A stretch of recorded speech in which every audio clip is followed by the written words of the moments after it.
Hey guys, welcome back to the channel. This is a story about what if Naruto was betrayed by Konoha and regret. Before I start, please support for more amazing content and do consider subscribing to my channel and share this video with your friends. This is written by JMAC 615 and link in description and support writer. Let's start the video. Chapter 1 A New Day. Naruto was carrying Sasuke on his back and was on his way to Konoha. It wasn't an easy fight, but he was able to knock him out and was almost at the village. Naruto was hoping the village might treat him better now that he had saved their precious Uchiha. When he got to the gate, however, there were people already waiting there. Naruto saw their faces turn into frowns. He immediately heard people shouting things like the demon cripple the Uchiha or I knew that boy was trouble. All the while, Naruto's anger was rising. Naruto you baka. What did you do? Yelled Sakura, furious with Naruto. Your mission was to bring back Sasuke, not beat him into submission. Yelled Ino, seeing Naruto drop Sasuke onto the ground. It's not my fault he wanted to fight. He wouldn't come back out of free will, so I had to take action, said Naruto, but realized that his words were falling on deaf ears. Let's get him while he's weak, said a villager, getting agreeing gestures from the others. Make him pay for what he's done, said another villager, moving towards Naruto. Stop it, said Hinata, running out of the crowd and getting in front of Naruto. What are you doing, Hinata? He hurt Sasuke, said Sakura, seeing Hinata scowl at her. Sasuke wanted to leave the village. Naruto-kun had to do whatever it took to get him back. I won't let you punish him for doing his job, said Hinata, extending her arms as a sign of protection. Demon lover. Yelled someone in the crowd as he threw a rock at Hinata. Hinata wasn't going to move and braced herself for the rock to hit. To her surprise, Naruto moved in front of Hinata and caught the rock. Don't you dare, said Naruto, crushing the rock in his hand, turning it into dust. Naruto-kun, said Hinata softly to herself. I won't allow you to hurt someone because they're protecting me. If you want my head, come take it, said Naruto, getting ready for the rush. The mob got 2 steps in before something stopped them. More specifically, a giant wall of sand. Gaara appeared behind Naruto and made a sand platform. That on. We need to get you out of here, said Gaara, giving Naruto his hand and helping onto the platform. Wait. What about Hinata? Asked Naruto, as he didn't want to leave her in front of an angry mob. Pankoro and Temari will help her. You need to get to the hospital, said Gaara, while Naruto nodded and they left the gate. Naruto was lucky enough to run into Shizune at the hospital. She took him to a room and gave him medical attention. Gaara guarded the door in case the people tried anything. Thanks to Shizune and Kyuubi, Naruto was back on his feet in no time. About that time Tsunade came through the door. Hey Bachan. This wasn't exactly the welcome I had expected from my return, said Naruto, while Tsunade had a look of sadness. Naruto, I have some bad news, said Tsunade still with a saddened expression. What do you mean? Asked Naruto, as Shizune was equally curious. I'm sorry Naruto, but by order of the council, you are to be exiled from Konoha, said Tsunade, seeing everyone in the room in shock. What? Exiled for what? Roughing up the Uchiha? Asked Naruto, angry at the utter stupidity of the council. You know how they are. They pamper and spoil the boy silly, bakas, said Tsunade, but Naruto was still in rage. Isn't there anything you can do? You're the Hokage for Kami's sake, said Naruto, clutching his fist. I did the best I could. They wanted to kill you, but I managed to convince them to banish you instead of that. The council has grown too powerful for me to stop them. You have until morning to leave. I'm sorry Naruto, said Tsunade, disappointed in herself for having this happen. Fine, if I am to leave then so be it, but tell the council this. They have made a grave mistake, said Naruto, walking out of the room. As he left, Gaara entered the room and looked at Tsunade. This is not right, said Gaara, getting a nod from Tsunade. My sensei allowed the council to have too much power. If I had fixed it, maybe this wouldn't have happened, said Tsunade, watching Gaara walk to the door. I'll have to report this back in Suna. I would expect them to end our alliance since Naruto is a friend there too, said Gaara, since people in Suna like Naruto when Gaara told them about him. Hopefully that will wake up the council. The chances seem slim though, said Tsunade, seeing Gaara nod before looking back at her. Take care of yourself Hokage-sama, said Gaara, walking out of the room and to inform his siblings of what had just happened. With Naruto was walking to his apartment, all the while seeing the people's smug look on their faces. It was obvious that his banishment had been heard throughout the village. Naruto ignored some taunts thrown his way and went to his apartment. When he got there, he was a little surprised to see Kakashi at his door. Why are you waiting for me Kakashi-sensei? Asked Naruto, walking up to his sensei. I wanted to check something out with you, Naruto, said Kakashi, his voice was a little skeptical. Then ask about it. In case you haven't heard, I've been banished. So, I need to get some things together, said Naruto, folding his arms, impatient. Naruto, started Kakashi. Did you fight Sasuke because you wanted to? Oh for Kami's sake not you too, said Naruto getting annoyed. Sasuke has been unconscious since you brought him here to the village and the council is in an uproar and so they sent me here, said Kakashi, seeing Naruto's anger rising. I'm going to say this one more time. Sasuke didn't want to come back to Konoha, so I had to engage him. Now if you're done I have to pack, said Naruto, walking past Kakashi. Don't you turn your back on me, said Kakashi, putting a hand on Naruto's shoulder. Kakashi started to feel an evil chakra roll off Naruto. Naruto turned his head slowly to the left to look at Kakashi. His eyes were that of the Kyuubi. Take your hand off me, Kakashi, said Naruto in a deadly voice. Be very careful who you order, Naruto, said Kakashi hesitantly taking hand off Naruto. You should take your own advice, said Naruto, opening the door to his apartment and then shutting it behind him. Naruto started to pack some essentials into a backpack. He just got done when there was a knock at the door. He opened the door to a slightly out-of-breath Hinata. Is it true? Asked Hinata, eyes with hope. Did they really banish you? Yes, the Bakas really did it, said Naruto, seeing Hinata having a sad expression. This is awful. How can they just send you away after all that you've done? Asked Hinata, while Naruto shook his head. I don't know. Someone on the council wants me gone. And I bet it's for something beyond my control, said Naruto, looking away slightly. You mean the Kyuubi, don't you? Asked Hinata, seeing Naruto look at her with wide eyes. How do you know about that? Asked Naruto, seeing she was a little nervous. You heard some of the adults call you it. I asked my father about it and he told me that you were Kyuubi in human form. I was a little frightened. Then, there was that time I was getting bullied and you interfered. Do you remember? Asked Hinata, Naruto nodding at her. Yeah. I was walking around when I heard them talking down to you and you were crying, said Naruto, the thought making him angry. After you helped me, I thought, how could he be a demon? So I went to the Hokage and asked him. He was mad at my father for telling, but told me that you were merely the jailer of Kyuubi. That made more sense to me. And as we got older, I started to see that he was right and that you were a good person, despite the way you were treated, said Hinata, smiling at Naruto while also slightly blushing. That old man Hokage. Even in death you're still doing good, thought Naruto, smiling to himself. But I guess I'm the only person who know this and embraces it. I'm sorry this has happened to you, Naruto-kun, said Hinata, looking at Naruto. It's not your fault, Hinata. I wish I knew this about you earlier. I would have been around you rather than Sakura. If it's any conciliation, Hinata, I think you're cute, said Naruto, seeing Hinata blush while blushing himself. Really? I like you too, Naruto-kun, said Hinata, while Naruto walked closer to her. How much do you like me? Asked Naruto, inching closer to Hinata, while she, surprisingly, did the same. More than you know, said Hinata in almost a whisper since they were an inch from each other. They moved their lips closer and closer to the other. Naruto was wondering how he had missed all this about Hinata. Hinata was begging herself not to faint. Then they felt the other's lips their own. They let themselves be pulled into the kiss's passion. Only after a while did they split from each other. Hinata then pulled Naruto into a hug. I wish you didn't have to go, said Hinata, feeling Naruto's arms around her pull. I promise you, said Naruto, lifting Hinata's chin, I will come back for you. I'll be waiting then, said Hinata, kissing him one last time. You should probably go. I don't want you to get jumped by some people who hate me, said Naruto, after pulling away from Hinata. Hinata nodded and left the room. Naruto decided to turn in early. He had a big day tomorrow. The next day, Naruto woke up, got dressed, and was out the door in record time. He wanted to be past the gate before any of the villagers could criticize him. He was surprised to see that no one was out yet and made it to the gate with no problems. What's your plan now? Asked Kyuubi, resting in the boy's mind. I don't know. I could probably go to Wave Country or go to Suna with Gaara, thought Naruto, going over the options in his head. He was pulled out of his thoughts when a group of Anbu appeared. The council couldn't settle for me being banished, could they? Said Naruto, getting himself ready. Naruto Uzumaki, you are coming with us. Outmaster wants to see you, said the leader of the group of four. I'm afraid I'll have to pass on his offer, said Naruto, taking off his backpack. It is not an option, said the leaders, as the group prepared to take Naruto. As they were about to fight, two figures appeared from the shadows. They both had on black cloaks with red clouds. Naruto knew them instantly as Itachi Uchiha and Kisame Hoshigaki. Naruto is coming with us actually, said Itachi in his usual calm voice. If you interfere, we will kill you, said the leader, though he didn't want to fight these two. Well then, I guess you better get started, said Kisame, drawing Samehada. The two forces engage one another.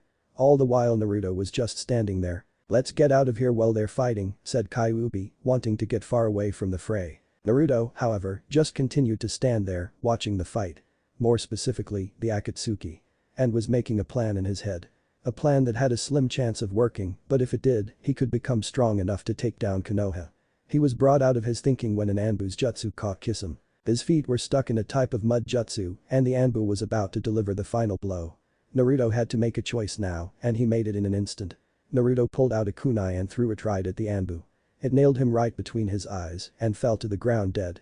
Kisame got himself free and decapitated another Anbu. Afterwards, Kisame gave Naruto a raised eyebrow before being joined by Itachi after dispatching the rest of the Anbu. "Would you help me, kid?"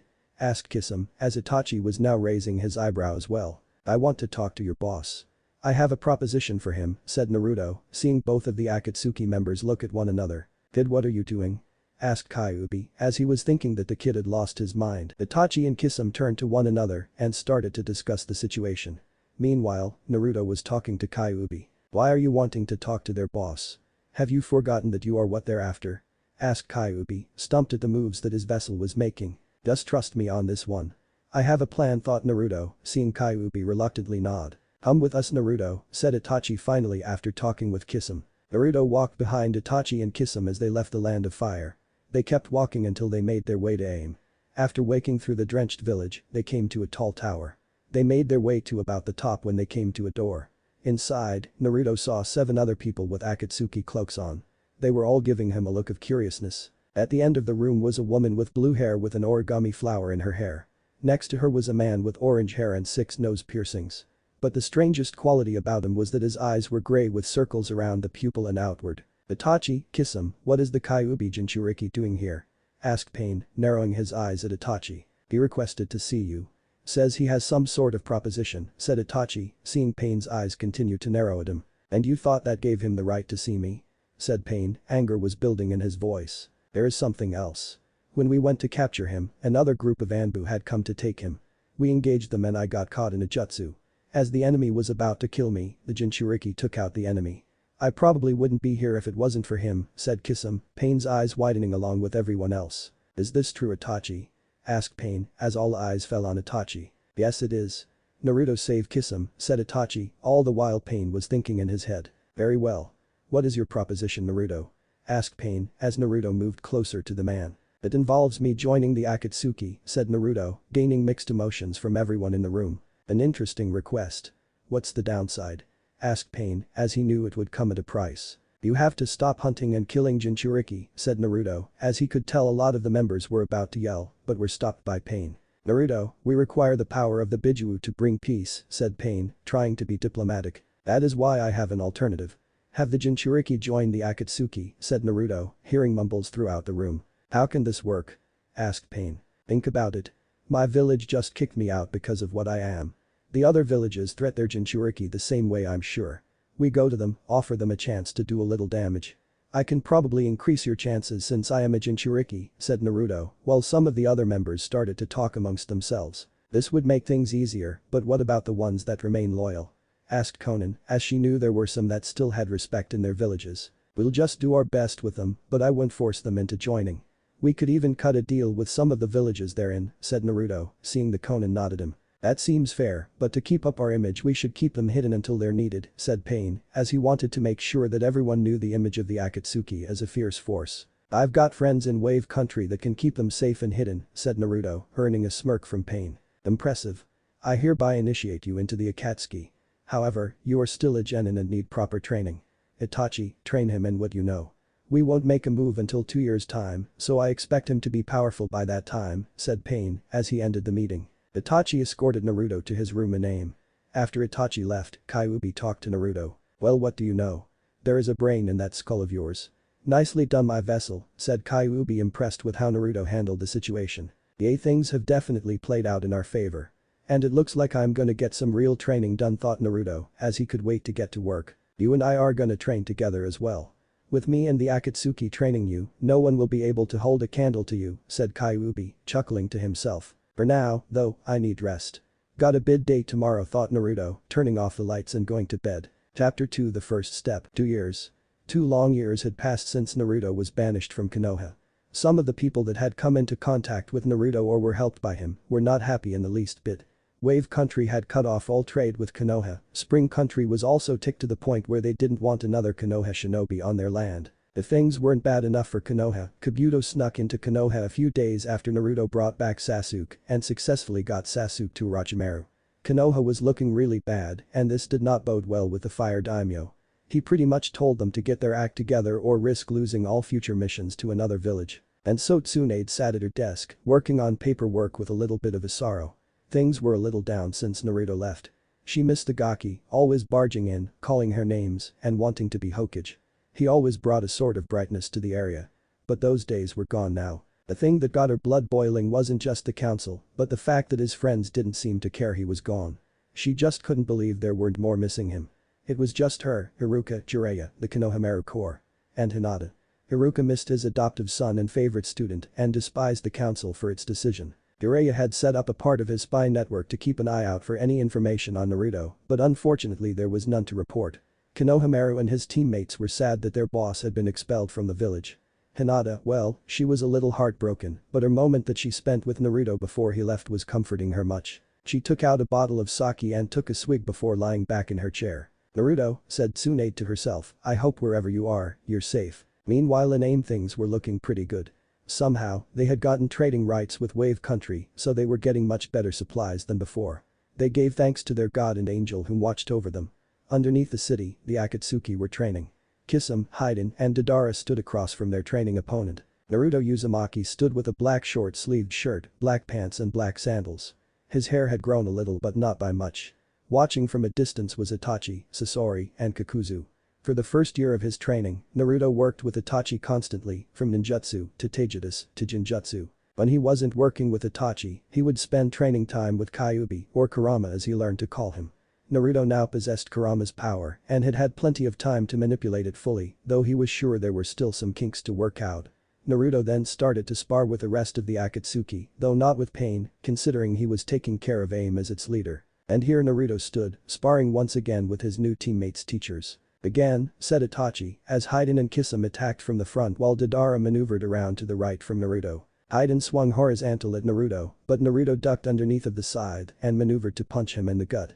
As Haiden flew back, Kisame started to try and cut Naruto with Samehada as Naruto pulled out a kunai and blocked Samehada. Unfortunately, he couldn't hold off the raw-strength Kisame pressing on Samehada to overpower Naruto. Kisame pushed Naruto back as he charged once again. Naruto regained his standing and awaited Kisame's attack. Kisame then shot Samehada forward, tipped first like a lance. Naruto leapt into the air and landed onto one Samehada's flat sides. Kisame looked surprised as Naruto spun and kicked him in face, sending him flying. Naruto smirked at his handiwork, but panicked when he saw clay spiders attached to his body. He looked at Deidara, who smirked before forming a hand sign to explode his clay.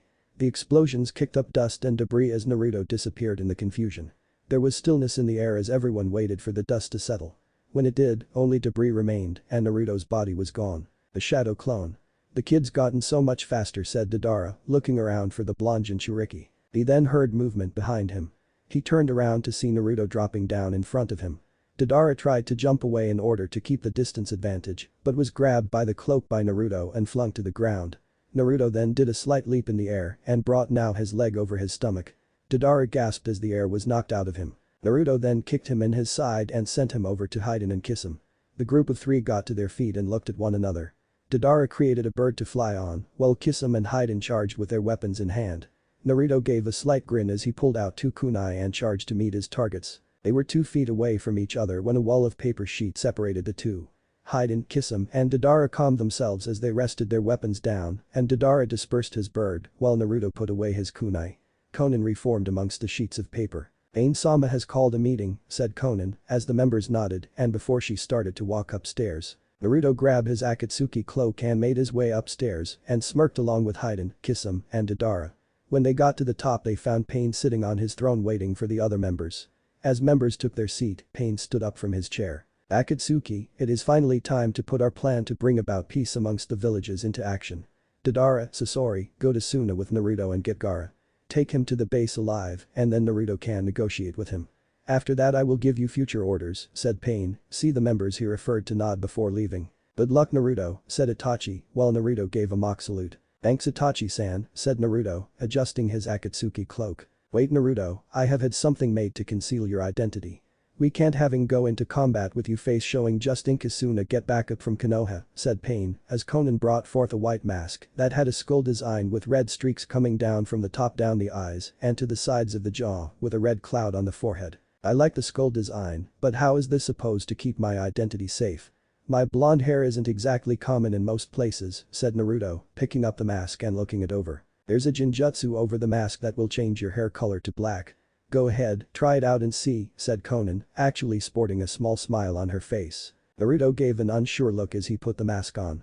When it was secure, Naruto groaned as he felt the genjutsu take over. He looked at himself in the mirror and saw a figure with a skull face and black hair standing where he was. Not bad, don't you think? Asked Naruto, turning to look at the others. If you're done with modeling, let's try to get something done, said Pain, as each member left the room, but only Deidara, Sasori, and Naruto left out of the village. Konoha. A few days later, Tsunade was still at her desk looking over documents when a Konoha messenger burst through the door. Okajama, Tsunade's Kazekage has just been kidnapped, said the messenger, seeing Tsunade jump out of her chair. What? By who? Asked Tsunade, as she wondered who was strong enough to capture Gaara. Tsuna confirmed seeing men wearing black cloaks with red clouds on them. It's the Akatsuki, ma'am, said the messenger, seeing Tsunade grip her desk tightly enough to where it cracked. Let me Kakashi squad along with Might Guy's team and deploy them to find Tsunade's Kazekage and return him safely back to Tsuna, said Tsunade, seeing the messenger bow before leaving to gather the teams. So they're finally making their move, thought Tsunade, leaning back in her chair, looking out of the window. Akatsuki hideout. Gaara was not having a good day at this point. A blonde-headed Akatsuki member had infiltrated his village, and P approached him, and a battle ensued. Gaara was winning the battle and even took away one of his arms, but in the end he was knocked unconscious by the member. After that he didn't know what was happening, though now he could hear voices talking. "You really roughed him up, Deidara," said a voice he couldn't yet identify. "I should have done more. Look what he did to my arm," said Deidara, obviously the one he fought back in Tsuna. "Don't worry about it, Kakuzu can probably fix you up with a new one," said the other voice once again. "Both of you shut up, he's waking up," said a man with a deeper voice than the other two. Gaara woke up and found himself in a very large cave. He looked around and saw the people who were responsible for being here. They all wore Akatsuki cloaks, and he recognized the blonde man he had fought earlier, but he noticed a man with a hunchback and a piece of black cloth covering his face, and a man with black spiky hair and a mask over his face. "Glad to see you're awake," said Naruto under disguise with his skull mask on. "Don't screw around with me, you want to extract the Shikaku out of me," said Gaara, since he wasn't afraid to die at this point. "We want the Shikaku's power, but how about we have a little chat first," said Naruto, sitting down next to a tied-up Gaara. "I've got nothing to talk to you about," said Gaara spitefully at his captors. "Not even for an old friend, Gaara," said Naruto, removing his mask and looking at the shocked expression of Gaara. "Naruto? You're with the Akatsuki now?" asked Gaara as Naruto sat down in front of him. "Allow me to explain. See, after my village kicked me out I was forced to find a new home. However, Anbu and the Akatsuki attacked me at the same time. I chose to aid the Akatsuki and asked them to see their leader. They agreed, and that is when I proposed that the Akatsuki should not be killing Jinchuriki, but rather they should recruit them. I'm sure you can guess by now that they agreed, and that's how we got here. So, what will you do now, Gaara?" asked Naruto, as Gaara was processing all of the information just thrown at him. "I understand your choice in this plot, but I'm still surprised by it," said Gaara, as Naruto nodded at him. "I can see why, since it was only a little while ago that we were playing predator and prey, and now we're supposed to work together. But we're getting off topic, what is your answer, Gaara?" asked Naruto, a serious look coming over his face. "If you're sure that this will work, I don't see why I wouldn't help, but you still have people in your village that care about you," said Gaara as Naruto stood up from his position. "And they shall be picked up in time," said Naruto, who turned to see Zetsu arrive out of the ground. "Konoha shinobi are heading towards your position. Itachi and Kisame have tried to hold them off, but they're making their way to you fast," said Zetsu's black half, seeing Naruto nod. "Well, I can't say I didn't see that coming. Gaara, we're going to have to put you in an unconscious state. We need Konoha to believe that they've saved you just in time before we extracted Shikaku," said Naruto, while Gaara nodded as Sasori injected him with a formula. "Naruto, Pain requests that you not take part in this fight," said Zetsu's white half, seeing Naruto in shock. "Why? I'm perfectly capable of taking on my old village," said Naruto, itching to get some payback in for the past. "He knows, but he need you to keep back on this one. He says to follow us and wait until Deidara and Sasori are done," said Zetsu's black halt, while Naruto sighed in defeat. "Fine, I'll go along with his plan," said Naruto, putting his mask back on. "Don't worry, kid, you'll get your shot soon enough," said Deidara, standing next to Gaara with Sasori. "Soon, very soon I will have some action," thought Naruto as he left the cave with Zetsu leading the way. Chapter 3: A First Encounter. Naruto watched Sasori and Deidara take on his former team. Well, not exactly the whole team since he left and Sasuke was gone. Now it was just Kakashi and Sakura, but they were joined by a random shinobi with regular Konoha Jonin outfit with black hair and green eyes, This is just a random Ak, he's not really important, just a quick replacement. Also, they had an old woman with them, claiming to be Sasori's grandmother, and Sasori backed up her claim. After some talking, Deidara took Gaara's unconscious body in a giant clay bird's mouth and took off. Kakashi said that Sakura and Chio should take Sasori, while Kakashi and the new guy chased after Deidara. "Naruto," said Zetsu, getting the blonde's attention, "the leader wants to talk to you." "Okay," said Naruto, following Zetsu further into the cave. Once far enough, Naruto took his mask off, closed his eyes and made himself appear in a cave with the other Akatsuki members, all looking like holograms. "Why didn't you want me to fight my old team?" asked Naruto, the anger present in his voice. "You don't need to concern yourself with them. For now, you are only to be concerned with gathering your fellow Jinchuriki to our cause," said Pain, while Naruto just got angrier. "If that's true, then what the hell was all my training for?" asked Naruto, all the other members remaining silent. "That was to prepare you for the imminent attack on the villages," said Pain, getting angry with Naruto. "And what happens if I run into resistance? You going to call me back again?" asked Naruto, getting as frustrated as Pain was at this point. "Leader Sama," said Itachi, getting everyone's attention, "Naruto does have a point. We can't expect him to not take action until the invasion, and if Deidara or Sasori needs help, he is the only one close enough to help. So very well then.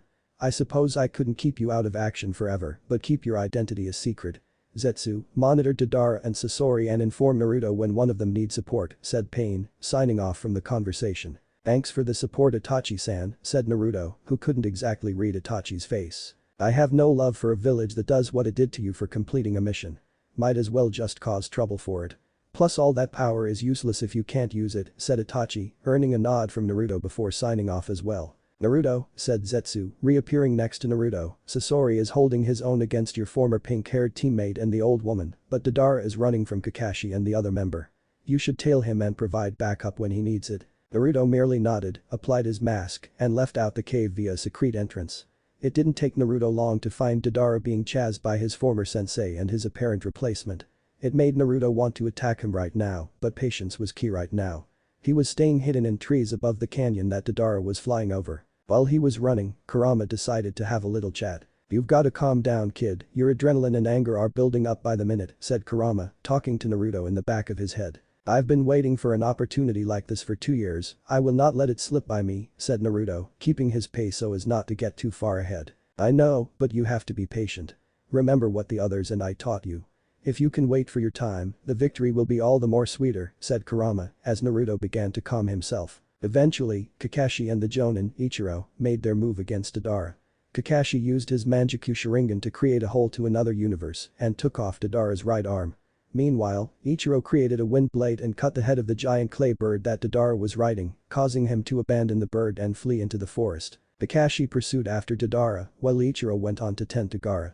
Naruto looked at Kakashi, but then looked to Ichiro. Deidara can take care of himself for a while. Might as well take down the new guy, thought Naruto, following Ichiro. Ichiro found Gaara still stuck in the bird's beak. After prying Gaara out, he checked to make sure he was still alive. Afterwards, Ichiro turned around to see Naruto standing before him. "There are 3 of you out here. Interesting. So, what's your name, Skullface?" asked Ichiro, while Naruto remained silent. "Alright then, guess I won't waste any more time." Ichiro pushed his hand forward and sent a force of wind towards Naruto. Naruto merely countered with the same attack and proceeded to leap through the impact. He caught Ichiro in the jaw with his heel, resulting in him smashing through a tree. "The whirlwind fist, a powerful technique, too bad I learned it after I found out my affinity," said Naruto, walking over to Ichiro, slowly getting to his feet. "Okay then, since we're matched in ninjutsu might as well use taijutsu," said Ichiro, popping his neck. "You should have stuck with ninjutsu," said Naruto, walking towards his downed prey. Ichiro tried a flurry of punches against Naruto, all being either blocked or deflected. Ichiro then tried a head kick, but when Naruto ducked underneath then tried a leg sweep, which Naruto decided to catch. "If this is really Konoha's Jonin strength, then you have gotten too soft in your time of peace. Let me show you what happens when you keep up an unbearable training schedule," said Naruto, keeping a hold of Ichiro's leg. Naruto proceeded to elbow Ichiro's knee while holding his leg. Ichiro yelled in pain, holding his now broken leg. Naruto then rushed Ichiro with a hard punch to the gut. Ichiro barely had time to catch the breath he lost before Naruto back-fisted the side of his face. Ichiro stumbled backwards, tired and weary from the quick brutal shots Naruto delivered. Ichiro tried to attack with a slow, weak punch, but was easily blocked by Naruto, who retaliated with a hard elbow to the face. Ichiro stumbled back and then was pierced in the gut by a kunai. "You will be the first of many," whispered Naruto, twisting the knife, ending Ichiro's life. Naruto then made 3 shadow clones. He pointed to 2 of the clones. "Turn yourselves into this man and take Gaara to Sakura. Tell them that they need to give him medical treatment and then disperse," stated Naruto, as the clones nodded and carried out their orders while he looked at the 3rd clone. "Now then, let's cause some trouble." But Deidara was not exactly in the best predicament. He was about to get away from Kakashi. However, Might Guy's team arrived and intercepted him. The 5 Konoha shinobi now cornered him like a rat in a trap. "Give yourself up, you're surrounded," said Kakashi, as Deidara was looking around frantically. "No way out of this, guess I'm going to have to do a fake suicide," thought Deidara, as he prepared to start forming the clay in his mouth. "Let him go, or your teammate dies," said Naruto, appearing out of the trees with Ichiro in a chokehold, poised to snap his neck. "Ichiro?" said Kakashi, as the focus of everyone was on the hostage situation. "Let him go," demanded Lee, going into a fighting pose. "First things first, Deidara, get out of here," said Naruto, as Deidara smirked and left the area. "There, he's gone, now let him go," said Tenten, keeping a hand on her scroll. "Not until I'm sure he's far enough away from here," said Naruto, keeping a tight hold on Ichiro's head. "Who are you?" asked Kakashi, looking at the Naruto's skull-masked face. "My name is irrelevant, but if it would help you can call me Menma, an. Yes, I used alternate world Naruto's name from Road to Ninja," said Naruto, still clutching onto Ichiro. "Well, Menma, what do you plan to do next?" asked Kakashi, keeping a calculated eye on Naruto. "Eliminate your teammate," said Naruto, pulling back to break his Ichiro's neck. "No," said Lee, rushing in with intense speed. "Gotcha," thought Naruto, as he let go of Ichiro, who turned back into Naruto. What happened to Ichiro?" asked Lee, who leapt into the air and proceeded to spin kick Naruto. "I'm sure you know the answer to that," said Naruto, catching Lee's leg and pulling him forward. After he pulled him towards him, Naruto's clone drove his knee into Lee's face. Naruto, keeping a hold of Lee's leg, threw him straight into the ground, knocking the wind out of him. Naruto's clone swiftly leg dropped across Lee's stomach, causing him to cough up blood. "Lee," said Guy, as the others prepared to engage the masked individual. "Now," said Naruto, pushing Lee to the side with his foot, "we can begin the real fight." Chapter 4, A Message of Terror. "Now," said Naruto, kicking Lee to the side, "we can begin." "Lee," said Guy, as he was about to rush to his pupil's aid, but was caught by Kakashi. "Wait, Guy. This guy is obviously powerful to jutsu. I'm not doubting your skills, but we need to take this guy as a team," said Kakashi, turning his attention directly at Naruto. "If you don't hurry up, then I'm just going to have to make the first move," said Naruto, folding his arms. "Alright, here's the plan. Neji and Tenten will attack and distract him. Once his attention is focused on them, Guy will come in and hit him hard with his taijutsu. Once that is done, I will attack with Rikiri and end this quickly as possible." "Ready?" said Kakashi, as the others nodded with his plan and now faced Naruto. "Here they come," thought Naruto, preparing for the assault. Neji and Tenten proceed to charge towards Naruto. Tenten brought out 2 swords to attack with and swung down vertically. Naruto caught both of Tenten's wrists and kneed her in the gut. As Tenten lost her breath and grip, Naruto let go of her, grabbed one of the falling swords and stabbed her through the shoulder and pinned her to the tree. Neji, angered by his teammates' cries of pain, started to attack Naruto with a gentle fist. Naruto immediately started dodging attacks, knowing how dangerous they were from experience. Neji kept trying to land a palm on Naruto, but was missing Naruto by mere inches. Eventually, Naruto shifted past one of Neji's strikes and caught him with a right elbow to the face. Neji reeled back, but compassed himself in time to catch Naruto's fist and retaliated to strike at Naruto, but Naruto caught his wrist. The two just stayed that way in deadlock, looking at each other's all the while trying to gain leverage over the other.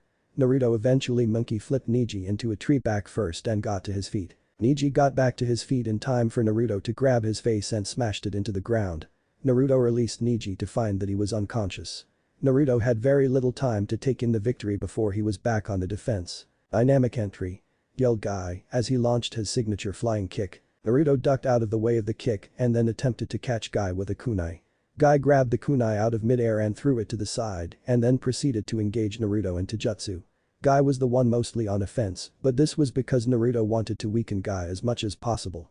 He was strong, but taking on a veteran jonin would be a difficult task. Guy actually managed to catch Naruto with a right hook to the face. The blow forced Naruto back some good 10 feet and as Naruto felt his mask he came across a crack. This put Naruto on edge since maybe one more good punch would destroy his mask. "Time for offense," thought Naruto, who blocked past Guy's punch and countered with punch of his own. Guy and Naruto continued their fight, back and forth with punches and kicks. Guy then attempted a leg drop, but Naruto maneuvered under the leg, connected his right fist to Guy's stomach, forced a punch downward, and caused a crater in the ground from the force of the punch. Naruto pulled his fist out of Guy's gut and scanned the area of his handiwork. Tenten was still impaled on the tree and was struggling to free herself, though with a loss of blood she was growing weaker. Niji was still unconscious from the head trauma that was inflicted when Naruto smashed his head on the ground. Then there was Guy, who Naruto was sure was weakened by his fight with Kisame, otherwise this fight might have been much more intense. As he looked around he found something off, only just realizing what it was by looking around. "Where's Kakashi?" thought Naruto, who heard the sound of chirping sound approaching behind him. "Urkiri!" yelled Kakashi, extending his lightning-encased hand towards Naruto. Naruto turned around, as Kakashi was mere feet from impaling him. Naruto brought his hand up to seize Kakashi's wrist and deflect the attack from him. Unfortunately, Naruto could only force Kakashi's wrist far enough to miss his chest, but the technique skimmed the side of his body, causing a wound on his side. Naruto cringed in pain as he threw away Kakashi's wrist and kneed him in the stomach, causing both men to back away from each other. Kakashi was gathering his breath whereas Naruto was tending to his bleeding side. "You managed to take on all of us and took down all of my comrades. I wonder if you can still do that with a damaged side," said Kakashi, eyeing the bleeding side of Naruto. "This won't be a problem to take you down," said Naruto, though his side was still giving him trouble. Kakashi wasted no more time and threw a punch right to Naruto, but Naruto flicked some of his blood off of his hand and at Kakashi's face. Kakashi had to close his eyes to rub the blood, but in one swift movement Naruto put a kunai, stomped on Kakashi's knee, and held a kunai at the throat of a kneeling Kakashi. Kakashi looked up at Naruto with wide eyes, and in his eyes Naruto saw something that almost made him laugh. He was preparing to end Kakashi's life, but heard the voice of Kurama. "Wait Naruto, I have a better idea," said Kurama, as he told Naruto a much better course of action. "Don't worry, I'm not going to kill you. I want you to deliver this message. The Akatsuki is going to bring a new age across the elemental countries and the ninja world will be shaken to its foundation, and you had best tell your Hokage that you allowed a member of your team to die on your watch," said Naruto, headbutting Kakashi, knocking him out. Naruto then decided to make his way back to Akatsuki headquarters, his work done for now. He was some 2 miles away from the battle site when he saw Zetsu and Deidara. "Thought you might have made it back to headquarters by now Deidara," asked Naruto, getting the attention of the Akatsuki members. "I'm still here because, well Zetsu is trying to find my other arm," said Deidara, who became angered when Naruto started to laugh. "Well, we'll find it in a while." "Say Zetsu, where's Sasori?" asked Naruto, since he didn't see him around. "Sasori is dead, defeated by his grandmother Chiyo along with your former teammate." "I have already collected his ring," said Zetsu, as Naruto took off his mask and bowed his head in respect. "The great comrade lost before he could see our triumph, he will be missed." "Come on, we should be heading back to AIM to report to Pain," said Naruto, just as Deidara stumbled upon his missing limb. Akatsuki base moments later. "Do we have the Ichibi support?" asked Pain, as the trio made their way into Pain chamber. "Yes, when the time comes he will join us. However, Sasori was defeated in combat," said Naruto, as Pain rubbed the bridge of his nose. "Then our victory came at a price, he will be a missed member. Now, we must focus on the continuation of the plan. I've sent Haiden and Kakuzu to locate the other Jinchuriki, and when they have more information we will move. Until then you need to keep training." "Dismissed," said Pain, as the members bowed. "Oh, Konan," said Naruto, showing her his cracked mask and the portion of his cloak that was caught by Kakashi's attack, "I'm going to some replacements." "Sai follow me then," said Konan, leading Naruto to a separate room. "I was wondering how long that mask would last." Sorry, I know that a lot of effort was put into the mask. Though if I must say, there was too much design in it. I wouldn't mind just a simpler look to it," said Naruto, as Konan gave him a hooded Akatsuki cloak. "Hooded. Nice touch. It's a new design we're trying, and you're going to have to be shady in order to move about without your identity being shown." "Here, see how this works," said Konan, handing him a Plan Hunter Nin mask. "Now this is more like it," said Naruto, putting the mask on as well as the hood, simple but powerful. "Thanks Konan." "Just make it last," said Konan, smiling as Naruto smiled back. As Naruto made his way out of the storage room, Itachi made himself known. "You were very successful for your first time into the field," said Itachi, walking next to Naruto. "Yes, and I saw something in Kakashi's eyes that has assured my resolve for our mission," said Naruto, smiling a vicious smile. "What?" asked Itachi, as Naruto turned to look at him. "Fear, and with that fear, uncertainty will spread into his body and the others, and our victory will be all but assured," said Naruto, as the possibilities passed through his mind. "And when exactly are you getting her?" asked Itachi, handing Naruto a picture. Upon looking at the picture, Naruto realized that it was a resend picture of Hinata, obviously taken without her knowing. Naruto had told Itachi, as well as Pain, about his connection to Hinata. He later asked Itachi if he could get a picture of Hinata for him to keep with him, calling it motivation to continue. It would seem that Itachi obliged him to his request. "You actually got it?" asked Naruto, sounding surprised. "It was Zetsu, I merely made the request. When will you make your move?" asked Itachi, as Naruto's face made an uncertain, downtrodden look. "I'm not sure, but I'll take whatever opportunity I can get." "Thanks again, Itachi," said Naruto, as Itachi merely nodded at him. "So what now?" asked Itachi, as he and Naruto looked out into the rainy sky of AIM. "We wait for word from Kakuzu and Haiden. Until then I'll continue my training," said Naruto, as Itachi nodded at his words. A definitive first step towards the goal of the organization and an attachment as strong as ever.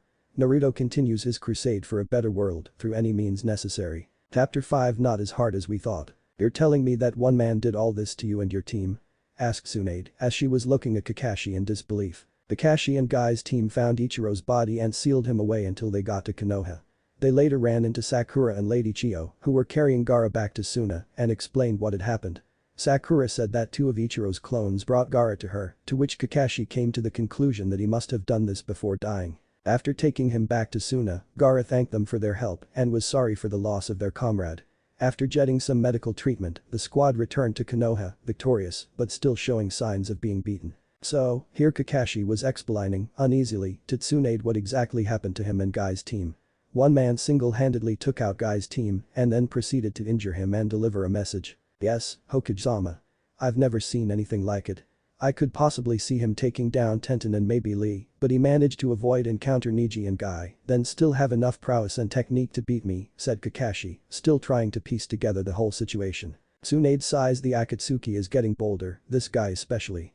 "His message promises destruction, but they've got to make it here first," said Tsunade, putting her elbows on her desk. "Agreed, but if this guy is representing what the rest of the members can do, we need to deal with as many of them as we can," said Kakashi, dismissing himself from Tsunade's office. Tsunade decided to walk around the village to take her mind off of things.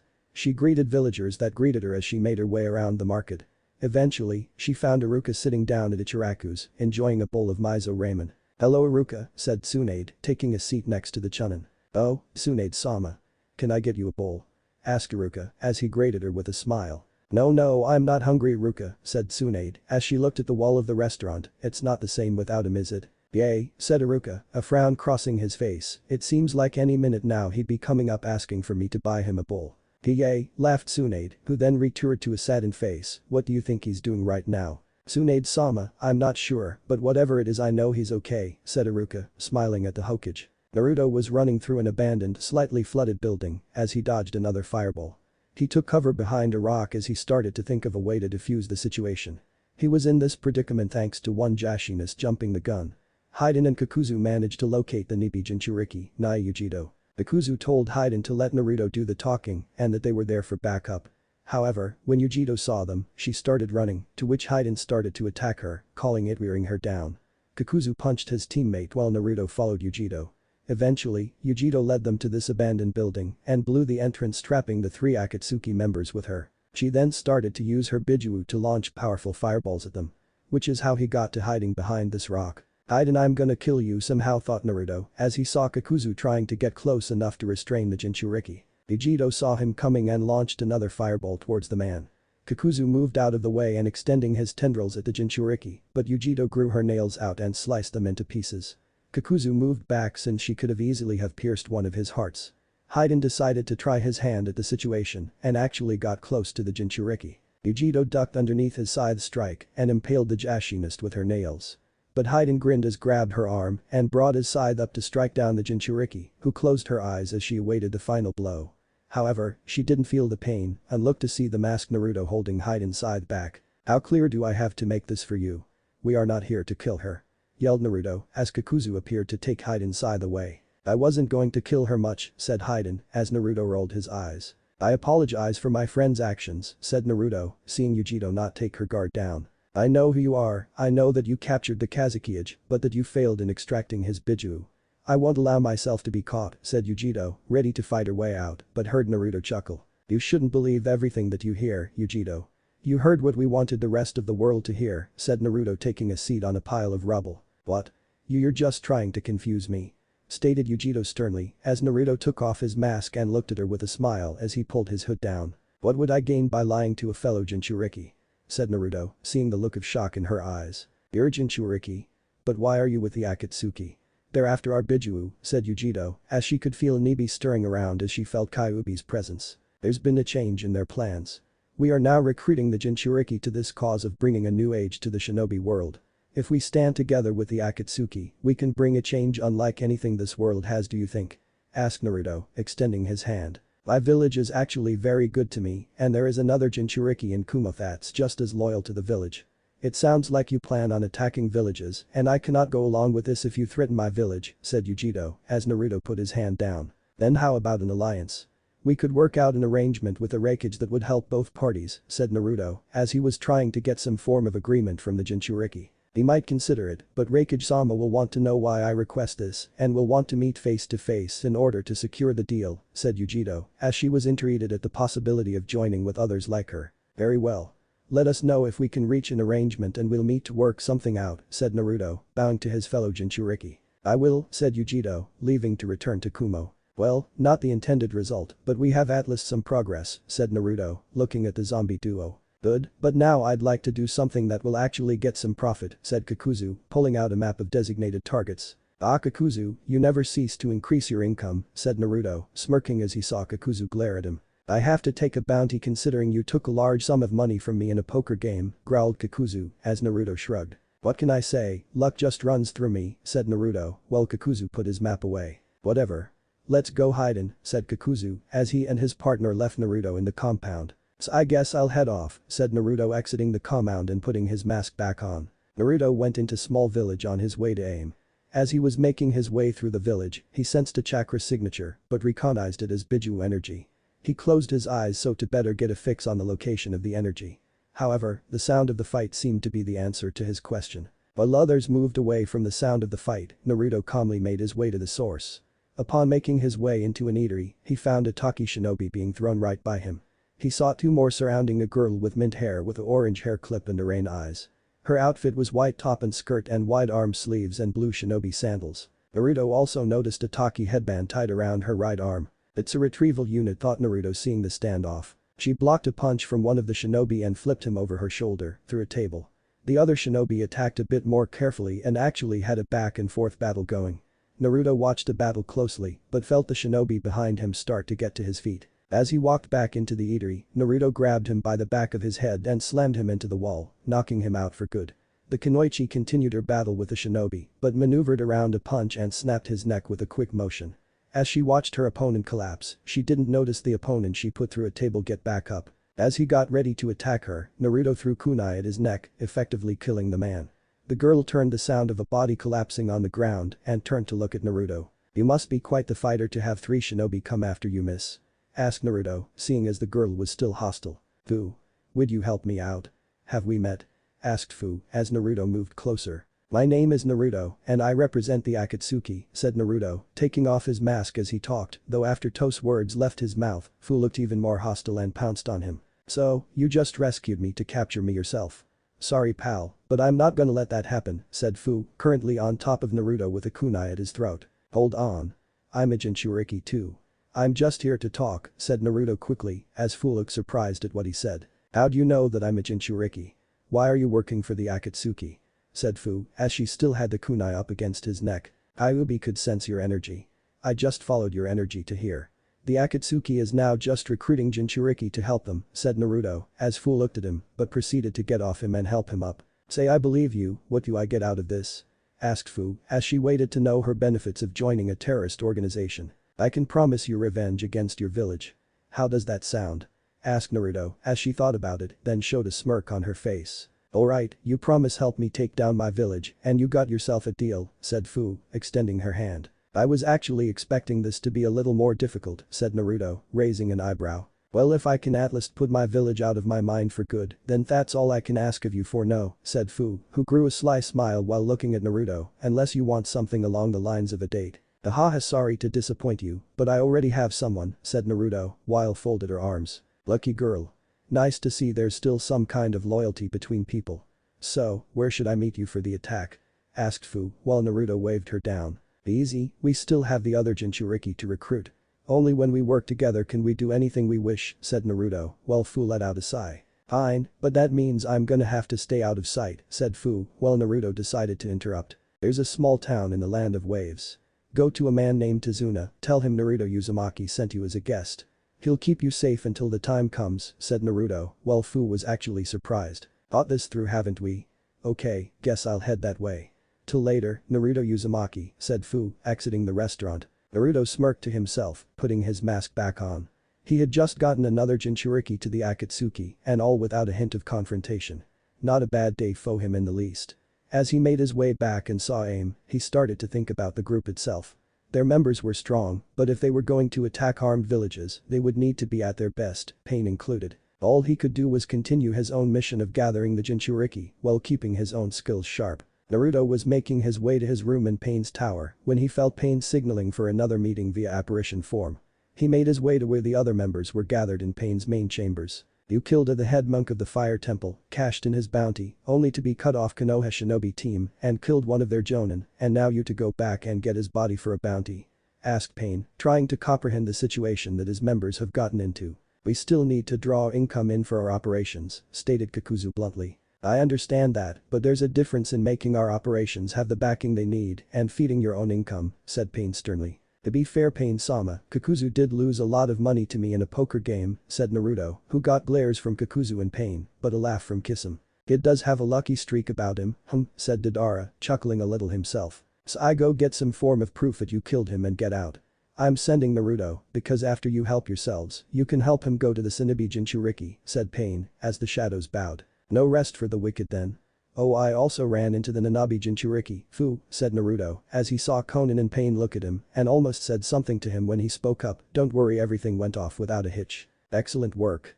Now, you should probably head off to help Haiden and Kakuzu before something else happens, said Pain. Naruto bowed in response, heading out to help. Chapter 6, A Rescued Love and a King Wanting His Throne. Naruto was easing his way to Kakuzu and Haiden's location to give them backup. The zombie duo, already way ahead of Naruto, were probably already in some sort of danger and/or confrontation with Konoha forces. Naruto was fed the rest of the facts by Konan, who told him that the jonin that was killed was Asuma Sarutobi, who Naruto remembered as Shikamaru, Choji, and Ino-sensei. If that was the case, then those were the forces he would be going up against. As he started to pick up his pace, Kurama decided to have a conversation. You know that Nara Kid has more than likely already formulated some plan as how to combat Haiden and Kakuzu, said Kurama, as Naruto gave a sarcastic "You think so?" look. I'm counting on it, Kurama. He might have a plan to deal with Haiden and Kakuzu, but I'm the wild card in this game, thought Naruto, a smirk showing underneath his mask. True, but don't let yourself become too overconfident. You're strong, but you're still human. Other than that, let's have some fun, said Kurama, chuckling to his host. Look at who you're talking to, thought Naruto, focusing back on reaching Kakuzu and Haiden. Naruto continued on until he reached a wide area filled with dead trees. He hoped up to the highest branch on one of the trees and scanned the ground. It didn't take long for him to find Kakuzu standing off with what looked like Ino, Choji, and Kakashi. What was he doing with them? Back up perhaps. In the end, Naruto wasn't worried in the least since he knew he could take Kakashi no problem. It also helped that Kakuzu was there, the guy was as experienced as they come as well as almost immortal. One crucial thing popped into Naruto's head. Neither Haiden or Shikamaru were shown. Best that means that Haiden was the one who killed Asuma. In that case, there is nothing that can be done for him. Shikamaru obviously is leading him to a trap and probably knows about his immortality. Kakuzu should probably be the one helped out the most at this point. Sorry Haiden, but you'll keep Shikamaru distracted long enough for me to cause some collateral damage, said Naruto, hopping down to the lower branches. He got low enough, he could hear conversation between Kakuzu and the group of three. You may have already have gotten one of my hearts, but that's the only one you'll get. And when I've killed you, I'll have the pick of the litter, said Kakuzu, as he glared at the three in front of him, readying themselves once again. I'm disappointed in you, Kakuzu. You really lost a heart to these three, said Naruto above them, as he got the attention of everyone. Naruto looked down to see the obvious surprised faces of Ino and Choji, but when he looked at Kakashi, it was different. Kakashi had a twinge of fear in his eyes that Naruto caught just barely before it disappeared. Kakashi-sensei, said Ino, as she looked from Naruto to Kakashi, is that the guy you encountered in the Kazekage retrieval mission? Yes it is, but it seems like he's made a few costume changes, said Kakashi, seeing Naruto drop down to the ground. Well, it wouldn't look good if I went around with a cracked mask and torn outfit, would I? said Naruto as he noticed Hiden's scythe laying on the ground. You took your sweet time, said Kakuzu as Naruto picked up the scythe and rested it on his right shoulder. Thought you had it under control. Or do you really need Hiden that much? Asked Naruto smirking under his mask. Kakuzu was about to attempt to strangle Naruto despite how valuable he was to the group when a new group of ninja arrived. Naruto immediately recognized the trio as Kiba, Shino, and Hinata. He wasn't surprised to see Kiba and Shino, but Hinata different story. Just seeing her face was enough to get a wide-eyed reaction from him, though his mask concealed it. He had seen in the picture Itachi gave her how much she had changed. How her short dark blue hair had grown down her back and her womanly figure showing exceptionally well. However, he had to snap himself out of his thoughts to focus on the situation. Hey Kakuzu, said Naruto, gaining the aged shinobi's attention, I'll take the new group, you take care of your original mess. HMPH fine, said Kakuzu, his 3 remaining hearts returning to his side to engage the enemy. Naruto now looked at the group of 3 in front of him. Unbeknownst to the 3, Naruto had prepped for the inevitable confrontation with his former friends. Even so, Hinata being in the confrontation presented an opportunity he had been awaiting for quite some time. He had to be precise with this, he couldn't be careless or things could turn for the worst. So, you're the guy who pretty much crippled Guy Sensei's team, said Kiba, getting Naruto out of his thoughts. I am. Whom am I speaking to, or is it who? It's whom, right? Asked Naruto. As Kiba was confused, Shino was unfazed, and Hinata brought herself to speak. I think it's whom, said Hinata innocently, as the masked Naruto nodded. Thanks beautiful, said Naruto playfully, as Hinata was taken back and Kiba didn't take it well. What's your problem? Yelled Kiba as he didn't get this guy's angle. Just being friendly is all, said Naruto happily. Calm down Kiba, said Shino, keeping stone faced the whole time, he is only trying to irritate us. I try my best, said Naruto, shrugging as he talked. Enough. Let's go Akamaru. Yelled Kiba as he and his dog rushed Naruto. Naruto smirked as he lifted the scythe of his shoulders and began to twirl it in his right hand. As Kiba got closer, Naruto brought the non-bladed side of the scythe's head of Akamaru while he ducked underneath Kiba's claw. Kiba saw his loyal friend Jet caught and sent flying, which caused him to go into a rage. Naruto continued to twirl the scythe as he saw Kiba constantly lunge for him, only for Naruto to move out of the way of all the attempts. Kiba left himself open for Naruto to strike him in the gut with the end of the scythe. Kiba gasped for air, all the while Naruto threw the scythe to the side and proceeded to seize Kiba by the throat. Kiba gasped for air as Naruto continued to squeeze, cutting off all circulation to his lungs. Naruto was not so into taking down Kiba that he did not notice Shino's insects encroaching on him. Naruto reached into his pouch under his cloak and pulled out a smoke pellet. Upon activating it on the ground, the insects retreated back to Shino's body, much to his surprise. What's wrong Shino? Asked Hinata, as Shino could have just sent his bugs in to disable the assailant. The smoke is mixed in with a chemical that my insects can't go near. By covering himself in it, he's practically made himself, said Shino, but stopped himself when he saw the smoke settling. Untouchable, finished Naruto, as he now held an unconscious Kiba, which means it's just me and her. Hinata readied herself as Naruto calmly walked towards her. Hinata made the first strike against Naruto, but was dodged easily. This pattern continued until Naruto caught her arm. At that moment, they looked at each other, but was broken off when Naruto knocked her unconscious by a strike to the gut. Naruto flung her over his shoulder and ran over to Kakuzu. Kakuzu, if you're done playing around then I think we should take our leave, said Naruto, as he made sure that Kakashi and the others saw Hinata on his shoulder. Fine, Kakuzu said, as his hearts flew back into place, this fight was getting boring anyway. You really think we're going to let you just go with one of our teammates?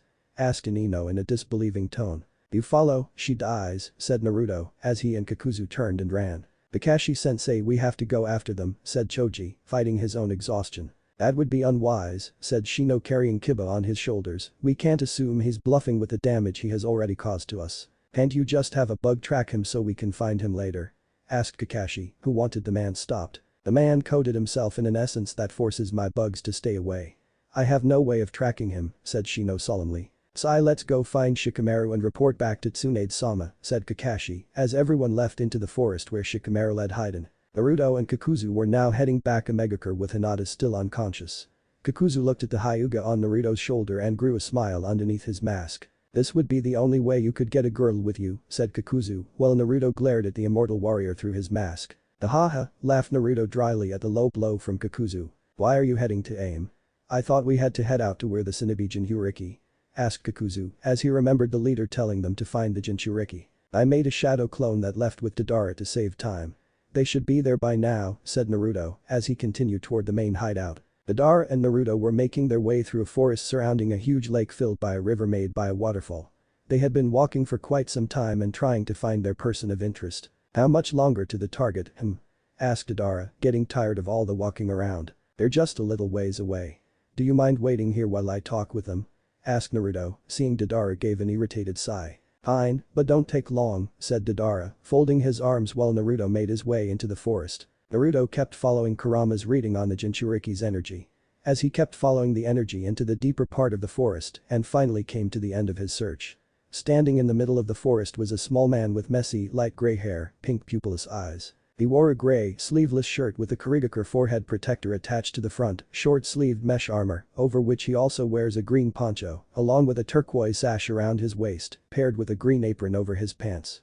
He wore a pair of brown boots, and on his back, he carried a staff-like pole weapon with uneven-sized hooks with a green flower on the larger end. One of the interesting things about the man was his scar on his right cheek. I'm surprised to find another Jinchuriki trying to find me, said the man, looking at Naruto Yugura, former Mizukage of Kiri and Jinchuriki of the Sanbi. Naruto Uzumaki, former shinobi of Konoha, member of the Akatsuki, and Jinchuriki of the Kyuubi, said Naruto removing his mask and hood. The Akatsuki?